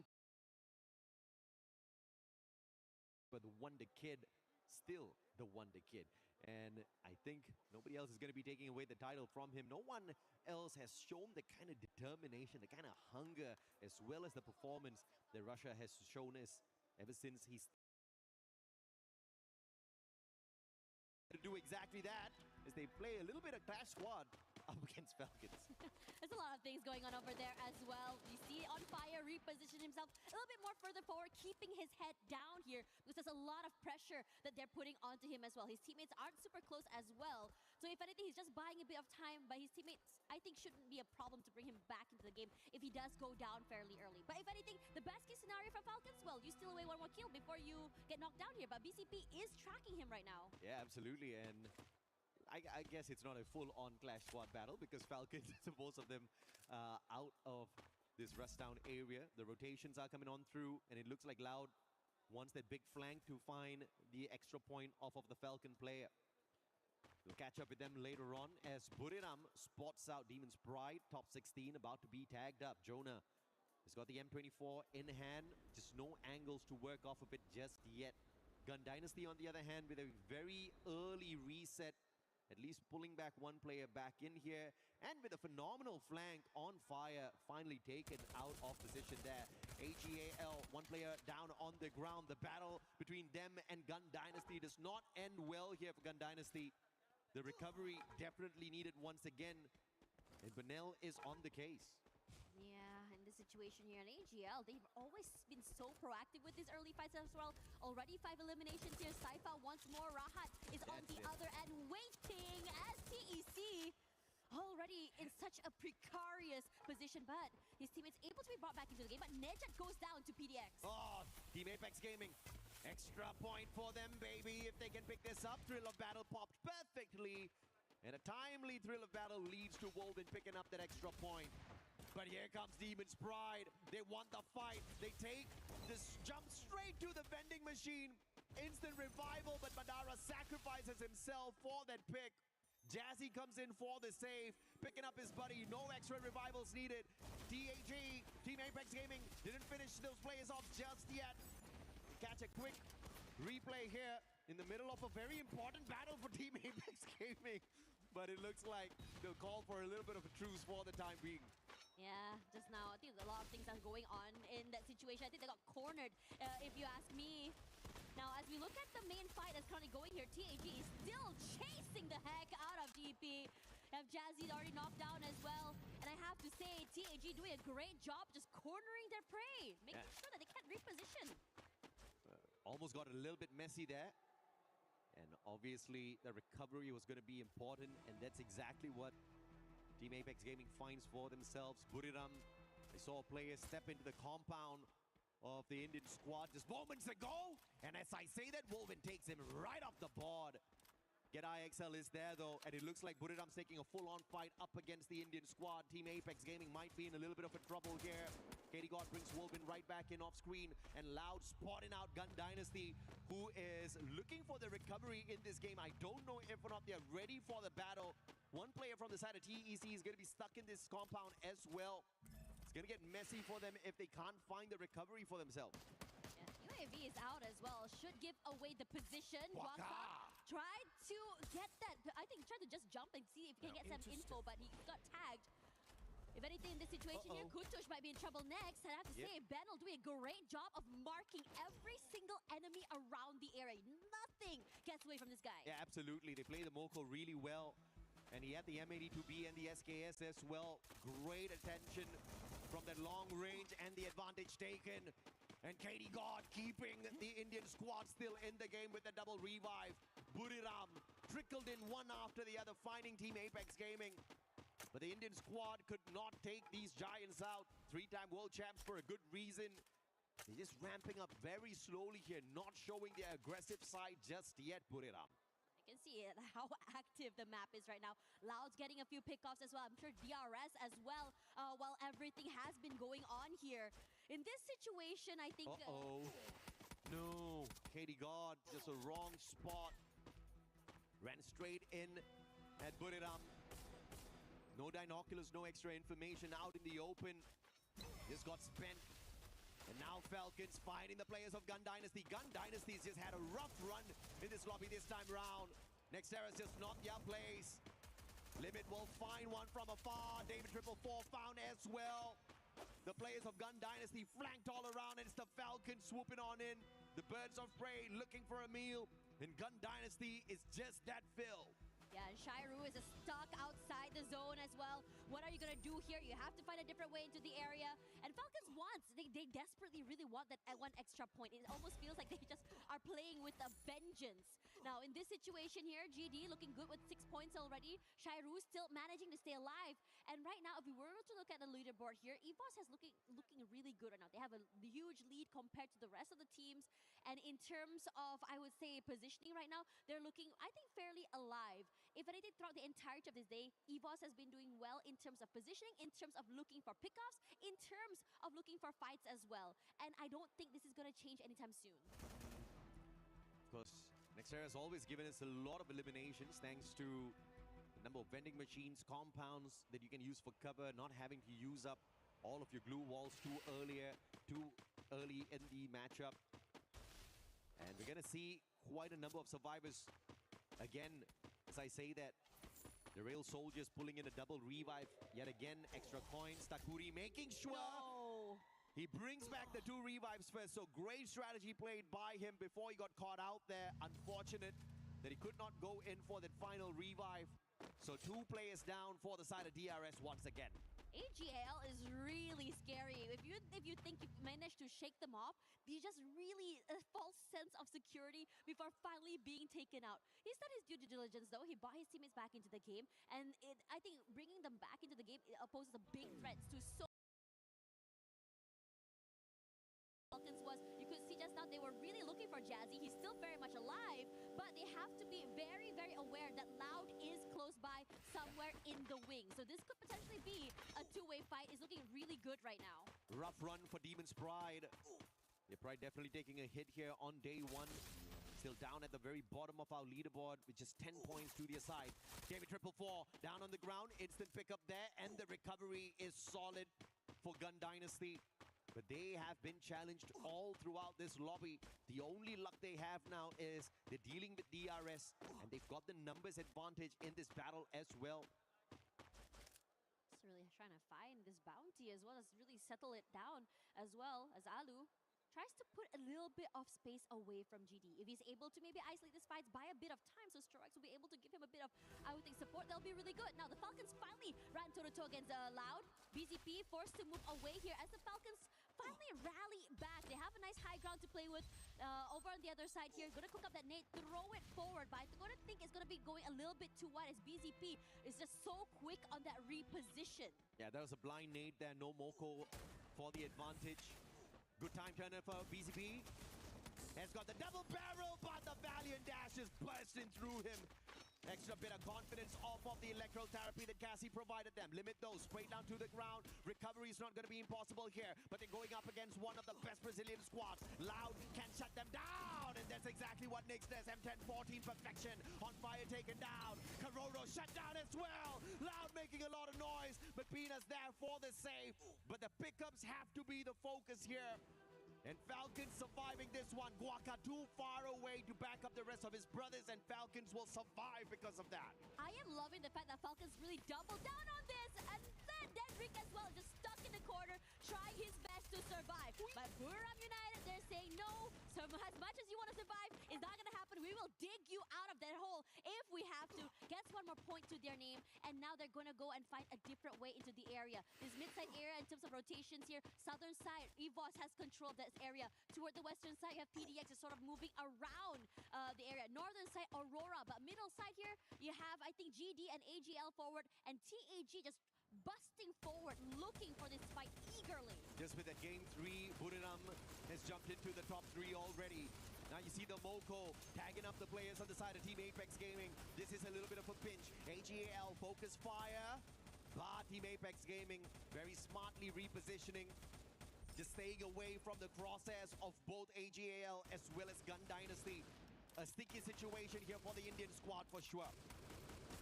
But they're not really showing their hand either. They're just really hoping to weather down that storm, because no team can really get too close to one another for these forward fights.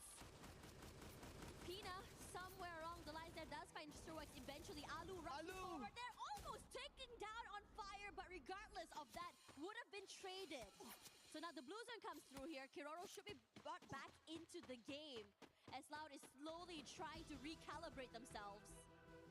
Recalibrate indeed. The double revive coming on through. Full squad once again for the Brazilian squad. Loud have been loud from the start. Very consistent to keep themselves in the top 4.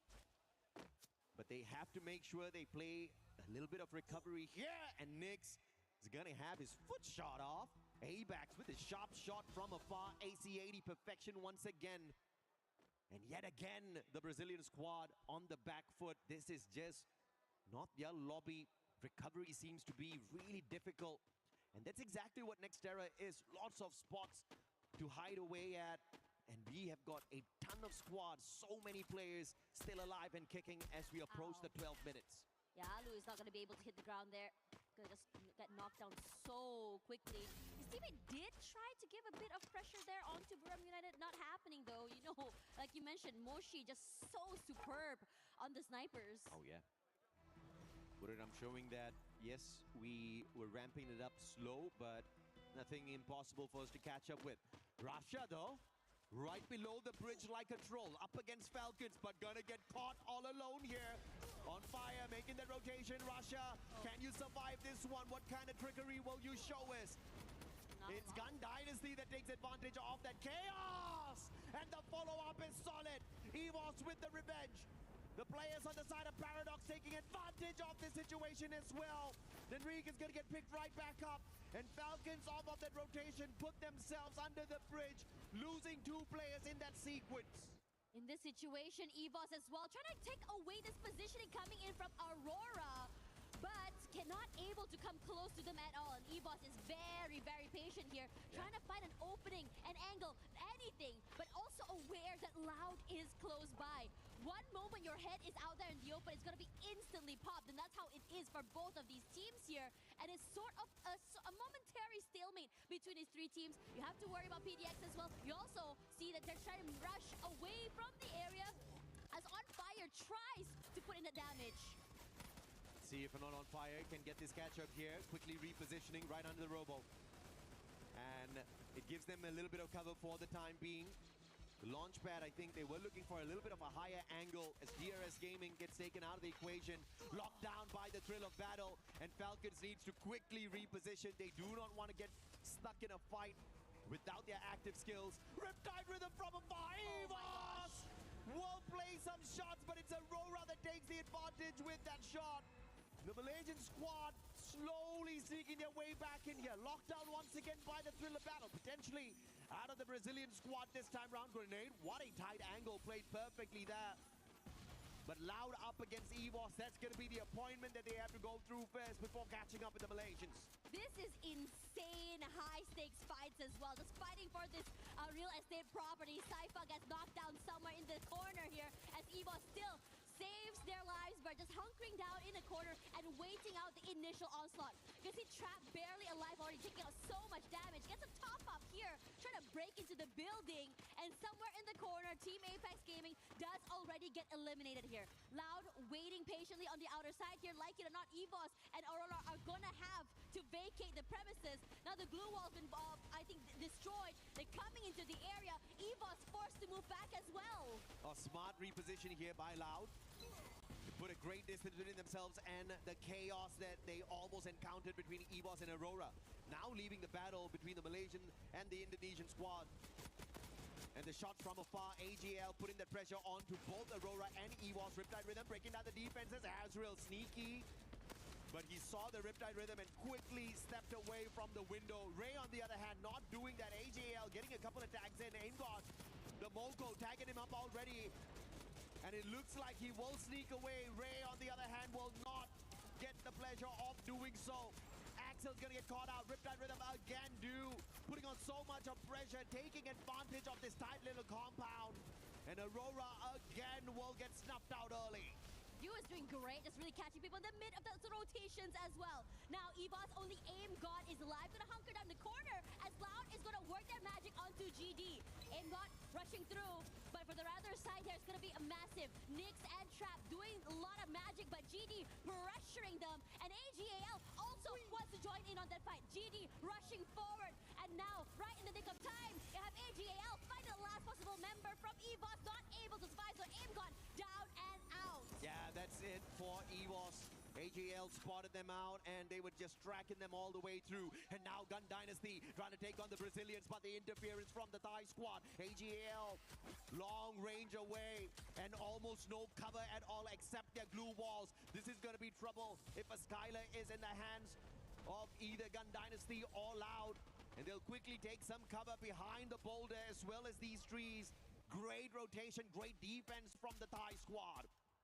AG.AL being very patient here, stuck behind a rock, but definitely not a hard place yet. But now as GD wants to take away this real estate from Loud, cannot do so.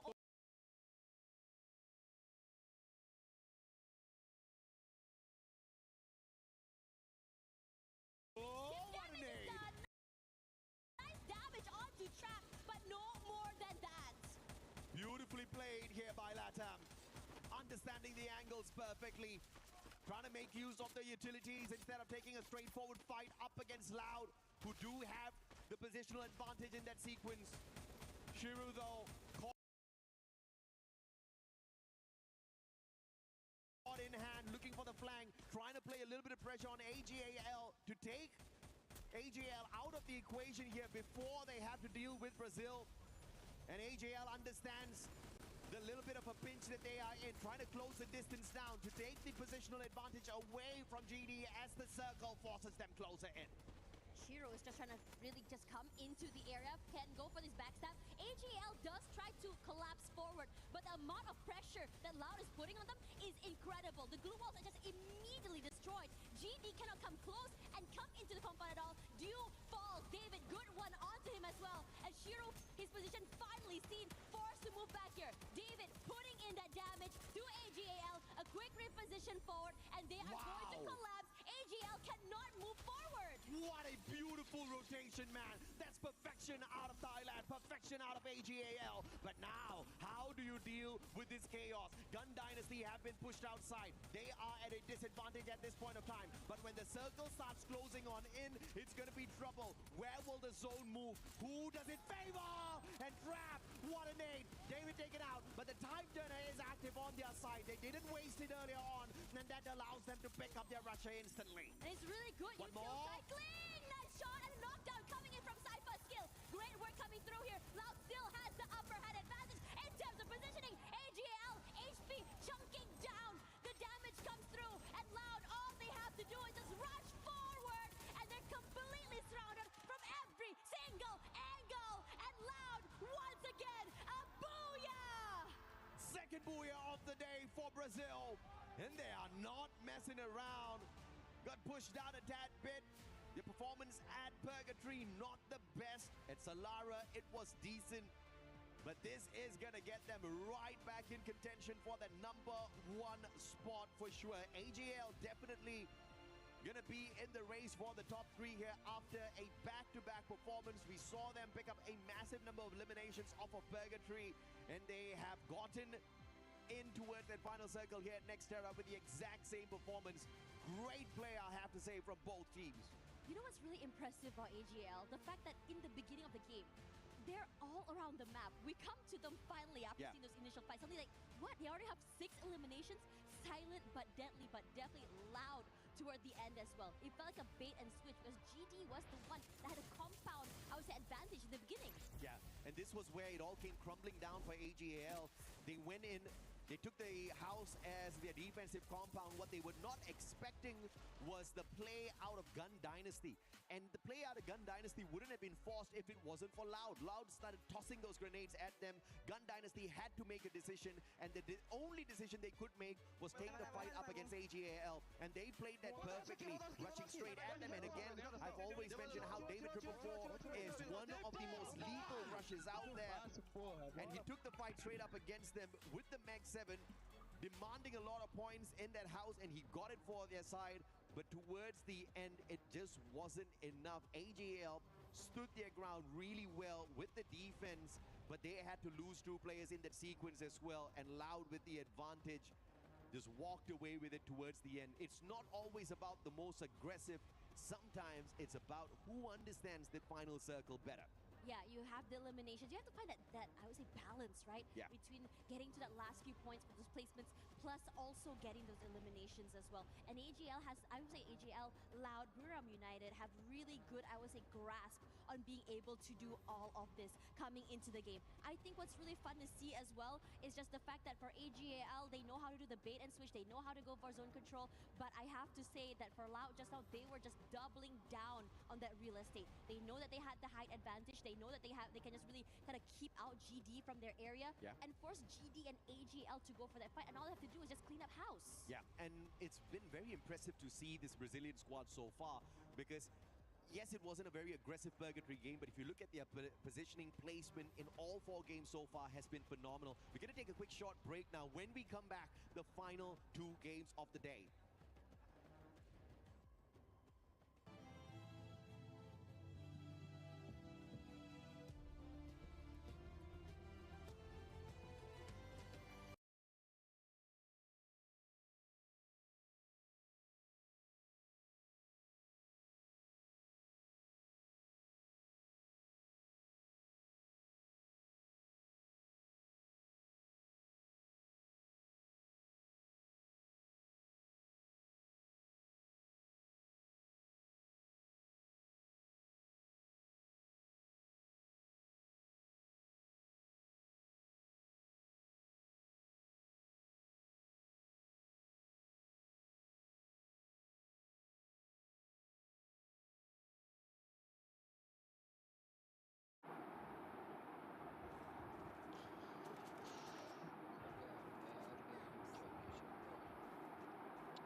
होरसरहरू आउँछ त्यहाँबाट होरसरहरू आउँछन् राइटबाट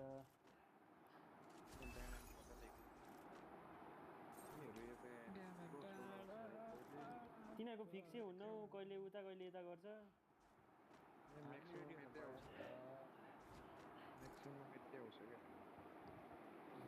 हामी भएको बेला चाहिँ यता आउन खोज्ने रहेछ राम्रो टुर्नामेन्टहरूमा चाहिँ फेरि जानु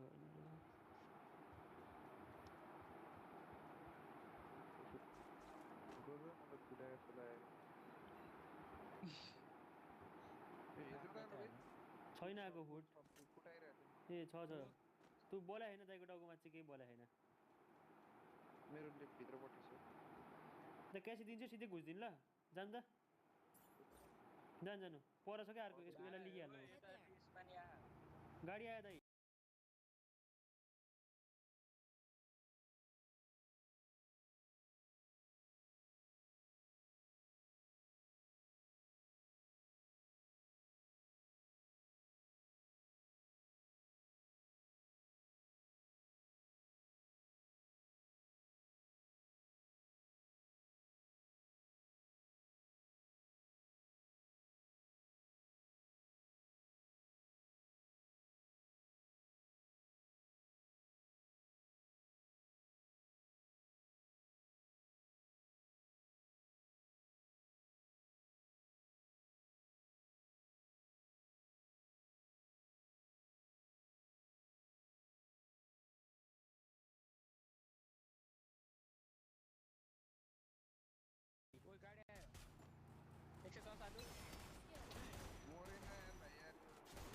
क्यासी दिएको थियो हैन र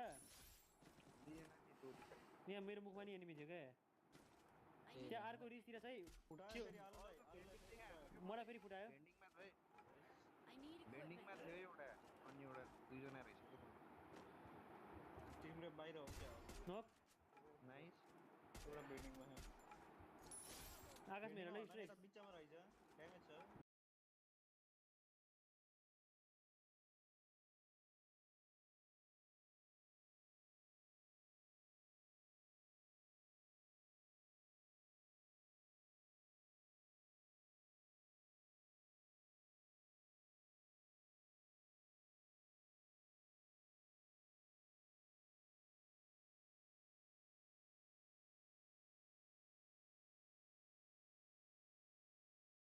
देखेको छैन म यताबाट गइरहेको छु ल एकछिन होल्ड गर बाहिर निस्किन्छ होला म देखेको छैन सँगै यतैतिर ल के आवाज आयो फेरि मेरो आयो के गाडी लिएर पछाडि बचाउनु गएको क्या ओइ आयो त्यहाँ मुनि कन्टेनर लिएर त रिस आइसक्यो यहाँ अगाडि जोसेफ राख्नु दियो त यार त्यो नेरो हान्छ के एंगल निकाला स्ट्रेक्स एंगल निकाला इनर घुम्छ माथि कता यता गराजतिर हो गराजमा झर्यो म यता गएर गराज भित्रै देखिरह मलाई हान्ने दियो पडे दाइ कस्तो चुट त गरेको गराजमै छ यार ए ड्रोन हान्दियो त अगाडि ए ड्रोन हान्दियो त ड्रोन हान्दियो म हान्दिछु इनरको ड्रोन आयो तोड केटा हो गाडी दियो यसले डाँडा जान्थ्यो डाँडा आइरहेको म घुम्छु ल म डाँडा घुम्छु ल फुल पछाडि डाँडा घुम्छु ल मेरो जस्ट अगाडि छ मेरो गएर चाहिँ यही छ मेरो जस्ट उयो लन्च प्याड कसले सेट हानेको ए स्टोरेक्स गरेछ नाइस वे कहाँ हो त तपाईँको मुनि हो आउँ त त्यसलाई लेखिदिउँ रोक्नु म आउँछु मेरो जस्ट लेफ्टमा घुमेछ एउटा लेफ्ट घुमेछ मको ड्यामेज छ ल नाइस रोक्नु है यहाँ यो मको लागि जान्छु है त रोक्नु है ल मेरो ममा एउटा रोक्नु है मको लागि गइहाल्यो दाइ आइसक्यो हेर्नु त गइसक्यो यार मलाई हेर्न एउटा मसलै थिएन दुईजना मुखमा मेरो दुईजना खग हामीलाई एउटा मसलै थिएन एक गोली तिम्रो प्रतिको मुखको एउटा एक गोली आकाशमा हेर्दै गर ल स्ट्रेक्स आकाशमा हेर्दै गर म अगाडि गएँ बोल्टी ह्यान्ड है दुईजना है केटा आउँछ ठगुर्दै यहाँ राइटमा बाहिरपट्टि छ दाइ एउटा बाहिरपट्टि छ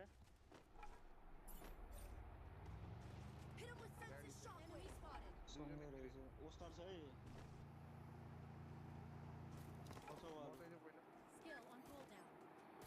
ल्यान्डमाइन छ यहाँ लेफ्टमा ल्यान्डमाइन छ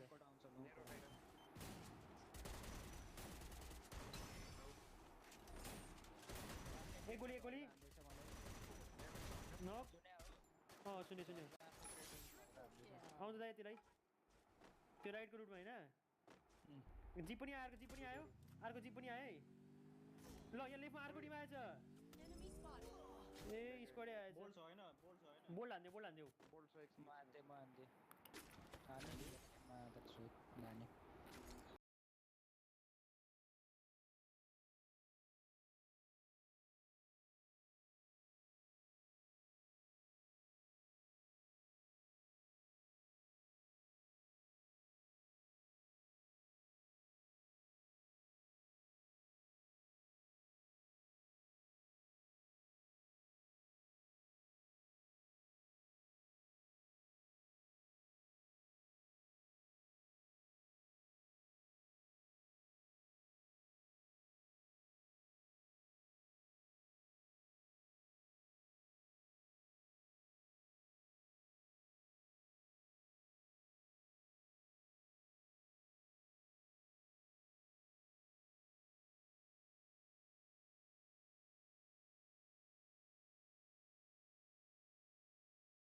लभली छ जोन अब विस्ट्रेक छ हो गया पछाडी गयो हैन हैन धेरै नै रहेछ दुई तीन जना छ यार पछाडी पनि केटा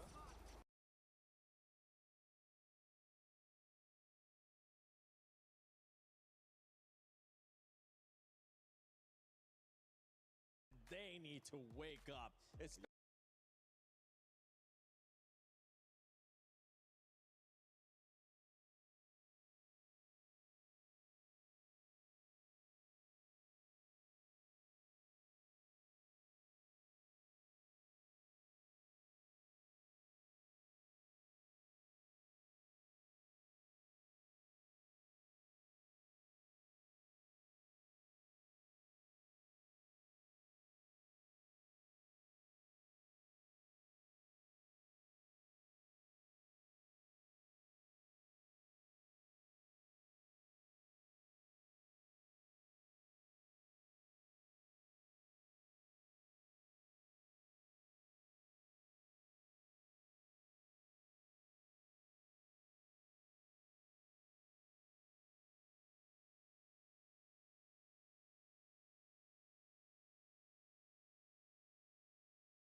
but he cannot back up the rest of his team members just yet. Shoto gonna get caught out here by Blade. The caught up close and personal, plus the electrotherapy, giving Blade the extra advantage in that battle. S8UL's finally gonna show up, and that's just the wrong timing. He drops a little bit of a present here for Tech as he quickly tries to back away, but a quick recap here as well for Demon Sprite up against Loud earlier on. The time turner actually saving BZP a little bit of extra time, but Jazzy only could get that knock off of that engagement, sending top 16 running away from the compound. Demon Sprite again starting off on the back foot here, but the recovery was solid through those revives. TEC just now looks like they had the upper hand in that fight, and now DRS has decided scary today in terms of positioning and even fights here. It's Wolfen that will be the first one to fall as the rest of TEC waits in the wings. Nejat as well will be picked off somewhere else, and now Buriram United also here joining in that fight. It is hectic over here at command post as well, as Moshi finally finds a final nail in the coffin to a member of TEC. Yeah, if command post wasn't already crowded, here comes Buriram jumping into the fray as well, looking to be the third party in the situation. DRS gonna shut down the remaining players on the side of TEC, one after the other, but Buriram, as mentioned, is still in here. Locked down by the thrill of battle now. Takuri, big advantage, but it looks like he's not gonna be able to walk away from much. Pratik knocked down once again, and the recovery is gonna be slow here from the side of DRS as they continuously are pressured by Buriram. Takuri, Jonah finds him with the VSK, and Strowex far away from the rest of the battle, but will Buriram be able to snuff him out? He's got the stealth bites, which is about to run out, and he gets away in the nick of time. And perhaps this is going to be the final survivor here on the side of DRS that brings them right back in, but he has to play this one slow because Loud is right in front of him. And Barrows as well. Oh no, he is the one to go down here somehow. Ben is just doing such a great job of being able to find him in the end. Top 16 will be found out finally by GD here. It's just such an unlucky situation as Shiro quickly brought back into the game in this situation. And I think that in so many of these fights as well, we see one team having the upper hand situation, and then suddenly the rest of the collapse coming in from so many teams. We start to see a systematic way for most of these teams trying to bring themselves back into the game. And Cypher, nasty shot coming in, and he's just gonna bleed out here. Yeah, Benel is definitely one of the super flex players out there. He is that Swiss Army knife of the GD squad and GunDynasty, just showing everyone that they're just not here to fill up a slot. They are here to rip away the championship, and if they keep this up, they sure as hell are going to be able to do that. First of all, getting into the grand finals is looking like it's going to be an easy journey for GunDynasty, but it looks like at Bayfront we've got a little bit more of a tense situation as two Southeast Asian squads take on each other in a battle. Falcons versus EVOS Divine.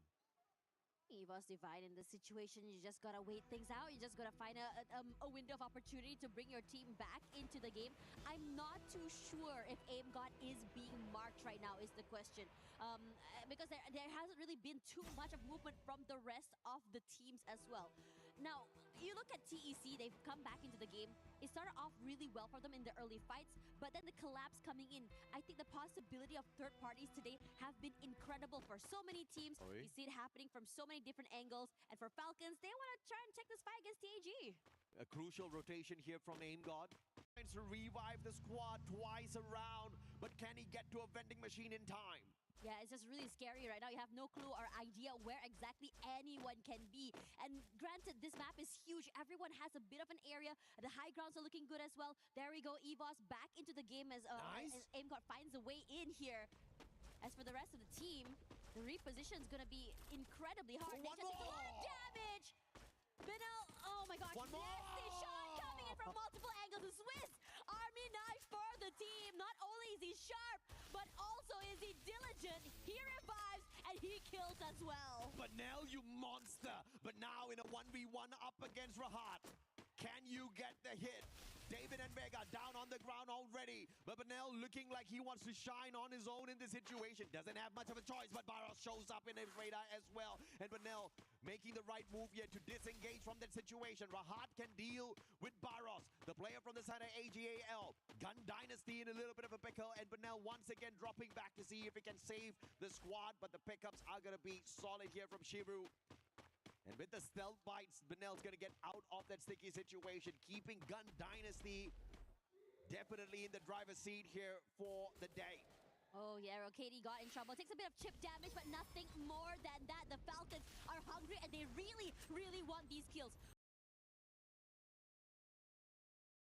Is refilling that space that's been left behind. Katie got a lot of damage taken from the util as well. He is barely alive. Forced to go in the open and on fire. Should find him in the end. Knocks him down. The inhaler.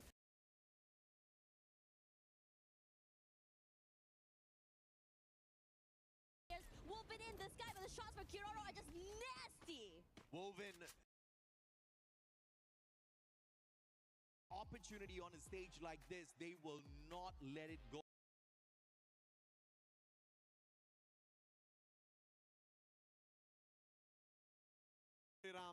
Have got the vending machine on their side, get high once again as usual on the recovery plays. Moshi, M82B looking for Nejad. Can he pull the final strike to take TEC out of the lobby early here? He focuses towards the right instead as AG.AL shows up on the radar of Buriram.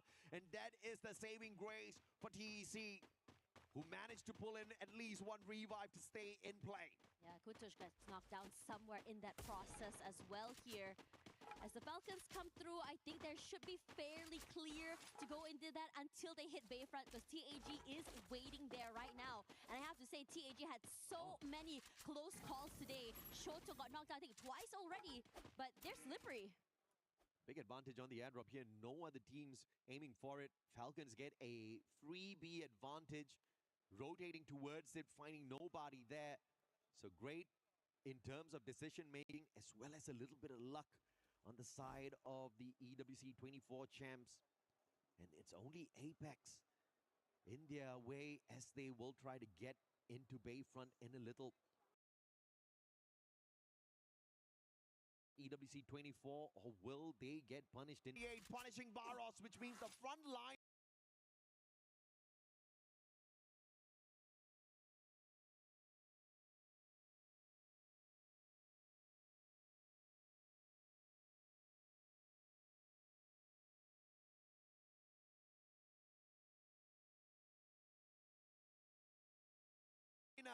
out of the equation.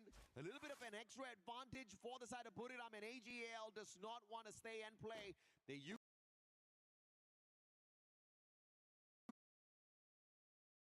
themselves out of that sticky situation, far away from Buriram. Yeah, and I think it's a really good tactical great position, just really overwhelmed them as well. And I think if anything, if AG.AL can find a good position, they are the type of team that if they're prepared for it, they can take these fights and just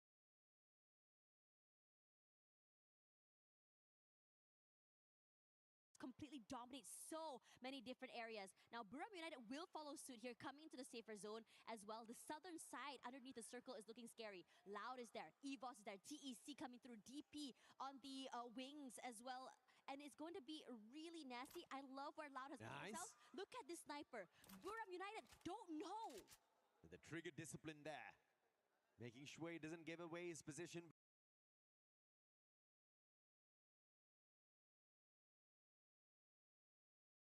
Which is a prime one, undetected up there. Loud definitely has a big advantage for this next circle. And Southeast Asia battling each other to find the next circle for themselves. This time it's going to be Falcons versus AG.AL. The shot is there. Aurora versus GunDynasty. Aurora, you cannot take this fight. Team Apex Gaming interfering as well. Car 98 perfect for Katie God. As-UL sprayed down to the ground. Jun looking for the recovery.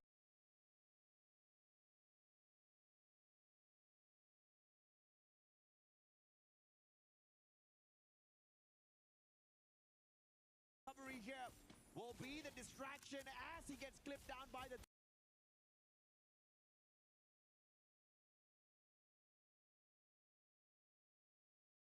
teams here. Loud at the bottom side, Aurora on the top side. If Aurora were to jump out, they're gonna fall straight into Loud's arms as well. A lot of damage coming in from Ray. A lot of, I think, a lot of pressure coming in from GD. So no one is really in the green. If anything, anyone is out here for grabs. It's an FFA area, free for all, for the first person that pops out their head, and everyone very cautious. And over to our Bayfront as well, the same thing is happening, because TAG, you have Falcons coming through, watching straight for to attack, and AG.AL, you know them, you see them fighting, they're gonna try and third party you. Yeah, but still gate kept by Team Apex Gaming, and he's just trying to avoid the engagement with the Indian squad as much as possible. But will India take advantage of the situation? If they want a battle, they have to take it now. But as I say that, Falcons dropping on in.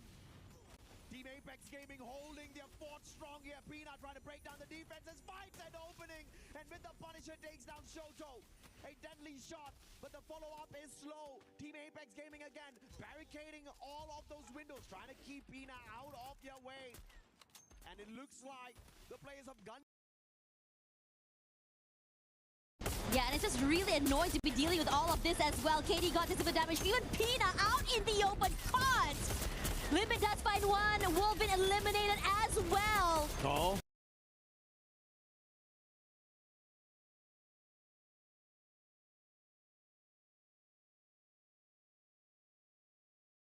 The Falcons is this man standing right here, Mr. Chris Joe. Chris Joe.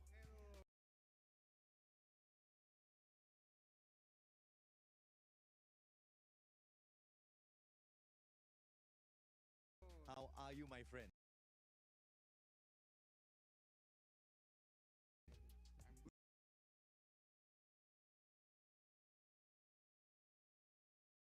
And yet again, GunDynasty taking the fight up against Team Apex Gaming, but this time, they do not manage to defend themselves. LATAM just too strong. And GunDynasty, from being the third party to the Predators in that equation, and Team Apex Gaming had nothing left in the gas tank. They have such good timing and such insane awareness. Now AG.AL, because they're at the lower side here, they have to wait through for this first fight to happen. And finally, the stalemate is broken. DP now in the open out and just fighting. PDX as well in the same situation. Paradox. Top 16, taken one already. This is not an equal battle. Paradox can be outgunned here by GunDynasty. The only difference maker is going to be the ambush by AG.AL. They take the timing right. Benel, super low. It's the lightning zone that gives them the extra bit of advantage as well. And EVOS has showed up out of nowhere. And GunDynasty, like the third party equation that they pulled off, they get shut down. Aurora makes their way out of the lobby a little bit too early once again. GunDynasty looking for the recovery. But Nell and David, no vending machines around them. And the shutdown by Cypher off of that Mag 7 is perfect. GunDynasty loses yet another. And Paradox still alive and kicking through all of that. And it is hectic here as Buriram United completely want to crunch down Loud, and they do just that. Moshi knocked down already. Wasana coming close, keeping the team fairly alive and healthy. Here's PDX coming close, trying to take a little bit more space, but the high ground Buriram United has gives so much vantage. This is the most eliminations we've seen out of Buriram so far, and AG.AL is on fire as usual. The most they picked up was 18 eliminations at Nextera, and they want to break their own record here on day one's run. What a phenomenal day AG.AL is having for themselves. And He's not done quite yet. Cypher finding great angles and positions here as Jonah puts in the damage from far away. It's hectic. Wasana jumping, trying to find a way against Cypher, but cannot.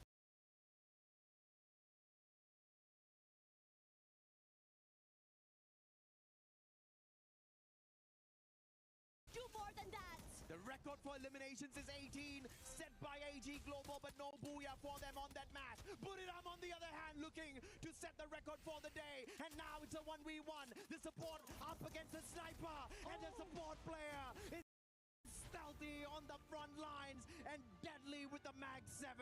Buriram late to the party, but biggest on the numbers as they break the record set by AG.AL. Record-breaking and for the highest points at Purgatory. 15 eliminations plus the booyah. but they got matched up with that. Problem was at Nextera, AG.AL just could not walk away with the Booyah. It was Loud that ruined the uplands, walking away with the second Booyah of the day for Brazil, and kept them from breaking the record of Buriram, and Buriram showing exactly why they are 3-time world champs. Phenomenal play. Let's check out these replays as well, as Buriram pulled off that final battle sequence.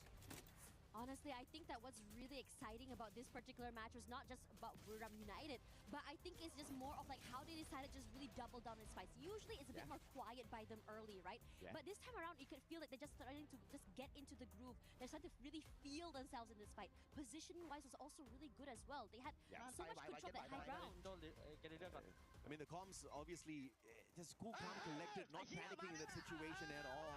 And get high XL, man. This guy is one of the most missing that E on the battle.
Everyone, Carol Bombshell here. I know you guys are having so much fun watching Free Fire, but there is a lot more going on here at EWC 2026 in Paris. So come with me, let's check this out. Let's go.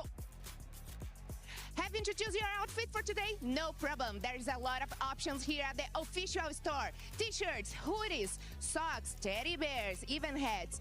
Oh, you want to customize with your own name? Yes, there is a bunch of options here. What about your team is not doing so well? No problem. There's another options here, another teams that you can cheer for. Okay, guys, I'm so my own t-shirt, bye. Lots of fun activations here, like in Lenovo stand. You can play games and also you can do some different things. Look at this. Maybe I want to try. Okay. Oh, sorry. I was trying to help you. Oh, maybe I should get in the line because we got a full house. You better don't take too long to come. Wow, we are in the middle of it all, the heart of EWC. We got a great atmosphere here with fans at stage 1, stage 2, the most important stage for you. Stage 3, stage 4. Oh my gosh. Oh, did you notice Team Vitality? It's your favorite team, so come and drink a coffee with them. Are you missing Qiddiya City? No problem. We got Qiddiya City right here with a lot of fun activations, interactions for you to have fun the whole day. And you know what? If you are in the area, you got to be mad to not to come here. So I'm waiting for you. See you soon. And what an insane last match that was. I feel like that was probably the most chaotic end zone that we have had in these games today. I don't understand really what went on in these first original matches to then pop out with this. It's like all the teams switched on. Did any stand out to you? Lace, what we just saw is actually a classic battle between Buriram United Esports and of course AG.AL. We are practically seeing history repeat itself again and again and again. And it was so amazing to see Get High finally came out as the winner because boy, that was intense. I am so giddy inside. I'm so excited. And it's only the 5th game of the day. We still have one more game from the A group. Yeah, I mean, we have seen obviously AG.AL dominating at the time, but it's nice to see these sort of other teams take over in the mix. But I think if we sort of go back to that end zone there, I feel like these players are switching on.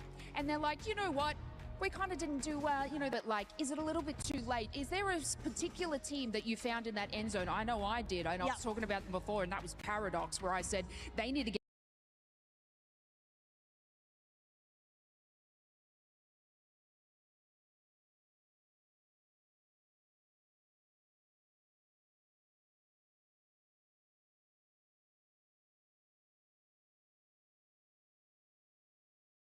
I did. I know I was talking about them before, and that was Paradox, where I said they need to get better placement points. They need to turn up, and they were actually in that position in that final zone. Yes, but also if we talk about this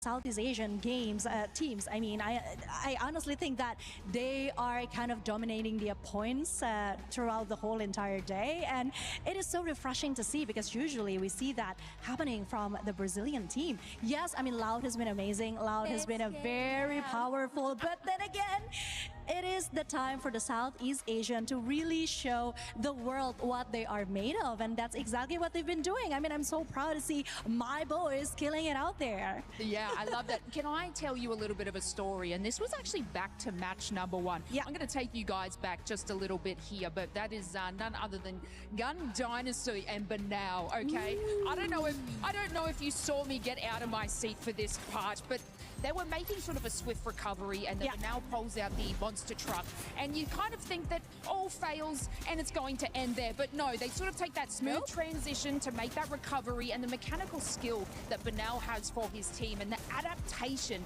is simply exceptional. And if y'all missed that, obviously we got the replay, but they took this opportunity early to sort of maximize their eliminations, and I think they actually pulled up 17 elims in that first match. And what that obviously does for this team, and it sets them in a standard that is above and beyond the rest. Currently sitting more in the middle of the leaderboard, you know, against our Louds and our AG.ALs, but that first match is something that I feel like these other teams need to follow suit because, yeah, consider me and color me impressed because I'm a Banal fan now. I don't know about you. Well, same here, because you know what they say, right? The first match usually sets the tone, and that's exactly what they did. It was so amazing to see and so refreshing to see Banal. I mean, I said I just found a new love, and I think you felt it too. But then again, looking at the overall standing, AG.AL, oh my God, 109 points, 70 elimination points. That is so amazing, and that is something that I'm so excited to see at the opening of EWC 2026. And of course, if we're talking about a top 5, we have Buriram United Esports as well as EVOS, GunDynasty, and Loud Snickers. That is, oh my God, that is what I expected and more. Well, I know we're super excited here. I hope you guys are super excited at home because we're heading into our next match. Take it away, casters. Man, I tell you, the day has been looking super solid, but I did not expect only a handful of teams to walk away from Kalahari with double-digit eliminations. But what happened was the teams that did walk away with a double-digit elimination, which by the way was only 4 squads, walked away with a ton of points, right? We're talking about 23 eliminations from Buriram. AG.AL walked away with a total of 19 eliminations, GD with the 15, and Loud walking it with just 10. Yeah, but that's still quite a lot for the squad because they're obviously looking to maintain their dominance on the leaderboard, and you're looking for the top 4 spots. But even with 2 Booyahs, it's surprising how Loud is still behind GD. GunDynasty has been amazing today. I know, I was going to say that, right? The survivability was really good, their aggression was really good, their proactivity was really good, their rotations was also really good. They're like the kind of team that are very silent but deadly. You don't see them on the Booyah screen, but no Booyah, no problem. No Booyah, no problem at all. At least on stage 1. But as we spot out the map here, it looks like finally we get some discipline. We get some quiet out there. We are back on Nextera, baby. And Nextera is the map that gave us the most number of eliminations from the day. 121. About how we kind of were lacking through these eliminations on Kalahari from a lot of the teams. But still, it was the second highest with 102 eliminations. So I think some of these teams are definitely warming up, to say the least. It's always very fun to see these things happening. And again, you know, how aggressive these maps have been. In the show just now, you said that some of these maps can go a bit faster. And that's how fast we're going right now. As Jazzy does get one quickly. Ray rushes forward. Top is barely alive right now. I'm not too sure how much longer he can survive here. Ray does put his shot first out here. But finally, in the end, does go down. And the points being stolen away by EVOS here. Starting off real hot as Jazzy crosses the peripherals of the rest of EVOS. And you cannot get away by trying to play like that against them. Demon's Pride, getting their pride crushed out there. But they were not too arrogant to begin with. They were humble enough to acknowledge that this was going to be a very big stage, a massive challenge for them, for their region. But they're giving it their best. Their best so far hasn't been good enough. We did see a little bit of recovery play from Demon's Pride on that Kalahari match, and that has been their best game of the day, where they scored 10 points. The rest of those matches were way lower than that. That's exactly what's keeping them at the very bottom of the leaderboard. But thankfully, they've got 6 more games to look forward to tomorrow, and a lot of these mistakes to recover from. Yeah, EVOS is still on it as well, chasing the last few members of VP here. So Madara instantly brought back into the game. Yes, but you're just giving up so many points to EVOS right now. But also at the same time, we were looking at GD for quite some time. We're saying how aggressive they are. PDX is going to go down eventually by them. Absolutely, and EVOS picking up elimination number 5. Well, thanks to Aim God and his thirst for a few extra elimination points. Jazzy out all alone. He's protecting no compound whatsoever. Madara's just dropping right behind him, and they're just going to be hoping and praying that EVOS does not go out hunting. And thankfully, EVOS looks the other way. They walk away from the potential point. But DRS out early, though. This is not what I was expecting, but Aurora picking off the solid 4 points from the Nepali squad. Yeah, I think that feels like DRS is starting to slow down team. Aurora, though, looking into playing a different tune here.